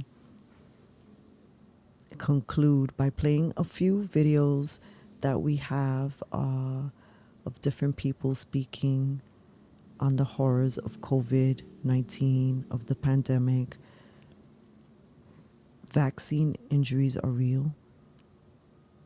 I've interviewed several people who have confirmed their vaccine injuries, and I have many more who have told me privately about their vaccine injuries. This is a population that has been suffering in silence. I want to take a moment before I continue and show you anything else. I want to show you this group of people. Let me take this banner out. This is Albany, New York, and these are some of the freedom fighters, consistent faces, some of them with many decades advocating for our medical freedom and constitutional rights. In this photo, we have a beautiful, diverse community of city workers, FDNY, former NYPD, teachers, health advocates, people in media, parents, a whole bunch of different professionals from different environments, including students and children. And some in this crowd were indeed vaccine injured, and not all were anti-vaxxers, as they labeled many. But together, we saw what was happening beyond the fear. We knew there was a global lockstep. There were a lot of things like the social distancing, the masking, all these things that didn't seem to be rooted in common sense. And those of us who understand patterns of fear and mind control on different levels, we saw right through it.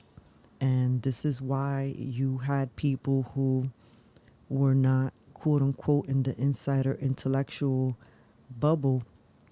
They weren't the doctors. They weren't the people that would have been in Dr. Fauci's orbit, but they knew that something was coming. We studied the patterns. Some people actually dreamed it because they had premonitions and their dream time told them. Others by purely investigating. However people came to the knowledge, many people came to the understanding that there were a lot of things that were not quite right about this time. I'd like to begin by sharing this video. I wish it would have been full screen, but this is one of the lions of the COVID era, Del Bigtree of the High Wire, who became the director of communications for Robert F. Kennedy Jr. when he was running for president. Not write this, but somebody did. Susan, if it's you, this should be holding down a place in every textbook in the world in the future. And I'm going to read to you what I think is one of the most eloquently stated statements about what we have just been through and what we must all recognize is now the truth. And for those of you who've been watching the High Wire, this one's for you. Let this sink in. An opinion piece from a vaccinated Australian writer is what it's called. If COVID was a battlefield, it would still be warm with the bodies of the unvaccinated. Thankfully, the mandates are letting up and both sides of the war stumble back to the new normal. The unvaccinated are the heroes of the last 2 years, as they allowed us all to have a control group in the great experiment and highlight the shortcomings of COVID vaccines. The unvaccinated carry many battle scars and injuries, as they are the people we tried to mentally break. Yet no one wants to talk about what we did to them and what they forced the science to unveil. We knew that the waning immunity of the fully vaccinated had the same risk profile as others within society as the minority of the unvaccinated, yet we marked them for special persecution. You see, we said that they had not done the right thing for the greater good by handing their bodies and medical autonomy over to the state.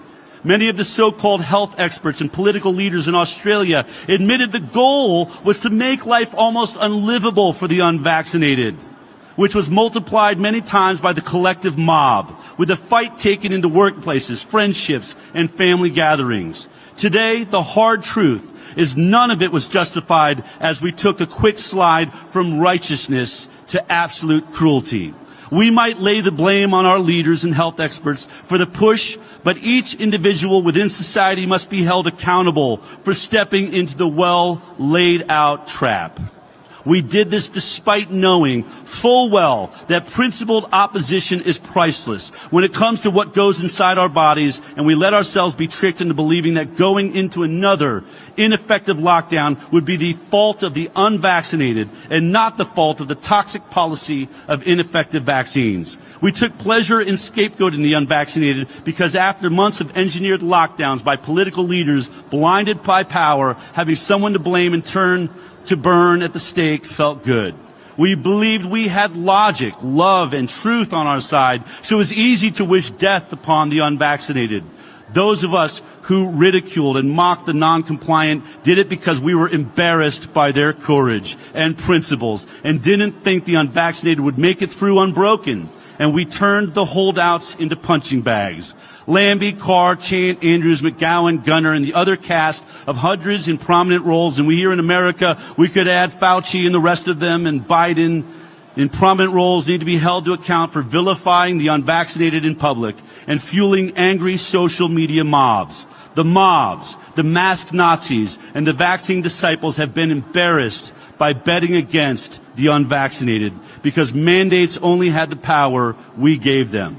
It was not compliance that ended domination by big pharma companies, Bill Gates and his many organizations, and the World Economic Forum. It was thanks to the people we tried to embarrass, ridicule, mock, and tear down. We should all try and find some inner gratitude for the unvaccinated as we took the bait by hating them, because their perseverance and courage bought us the time to see we were wrong. So if mandates ever return for COVID or any other disease or virus, hopefully more of us will be awake and see the rising authoritarianism that has no concern for our well-being and is more about power and control. The war of the unvaccinated was lost, on the unvaccinated was lost, and we should all be very thankful for that.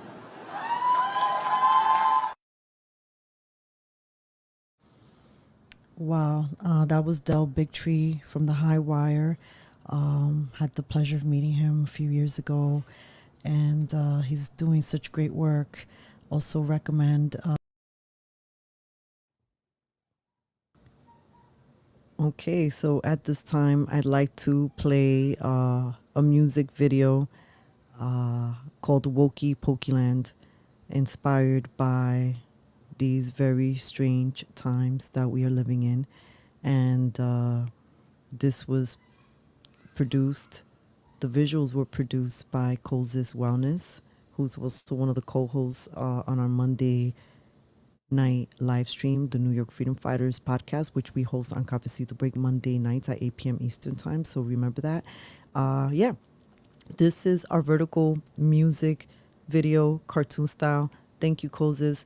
Words and music by yours truly.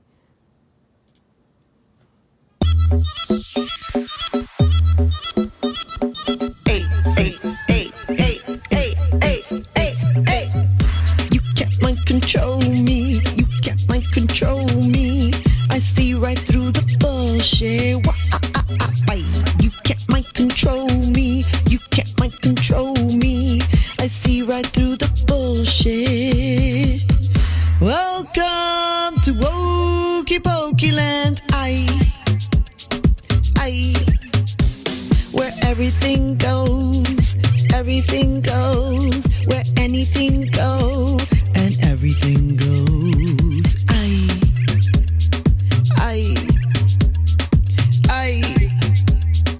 I just want espresso. You can't mind control me. You can't mind control me. I see right through the bullshit. You can't mind control me. You can't mind control me. I see right through the bullshit. MK Ultra Trickster, I see what you're doing via the television. Got the loopy loop, loopy loop, loopy loop, loopy loop. Got the loopy loop, loopy loop, loopy loop. Got the sound loopy loop. bye. I just wanna express myself. You can't mind control me.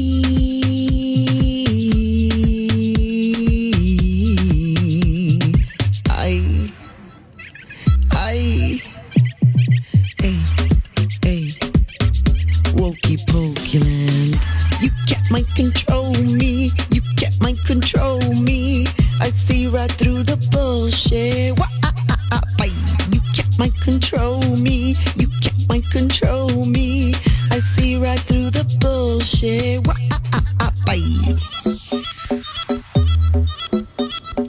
I just wanna express myself. Wokey pokey land.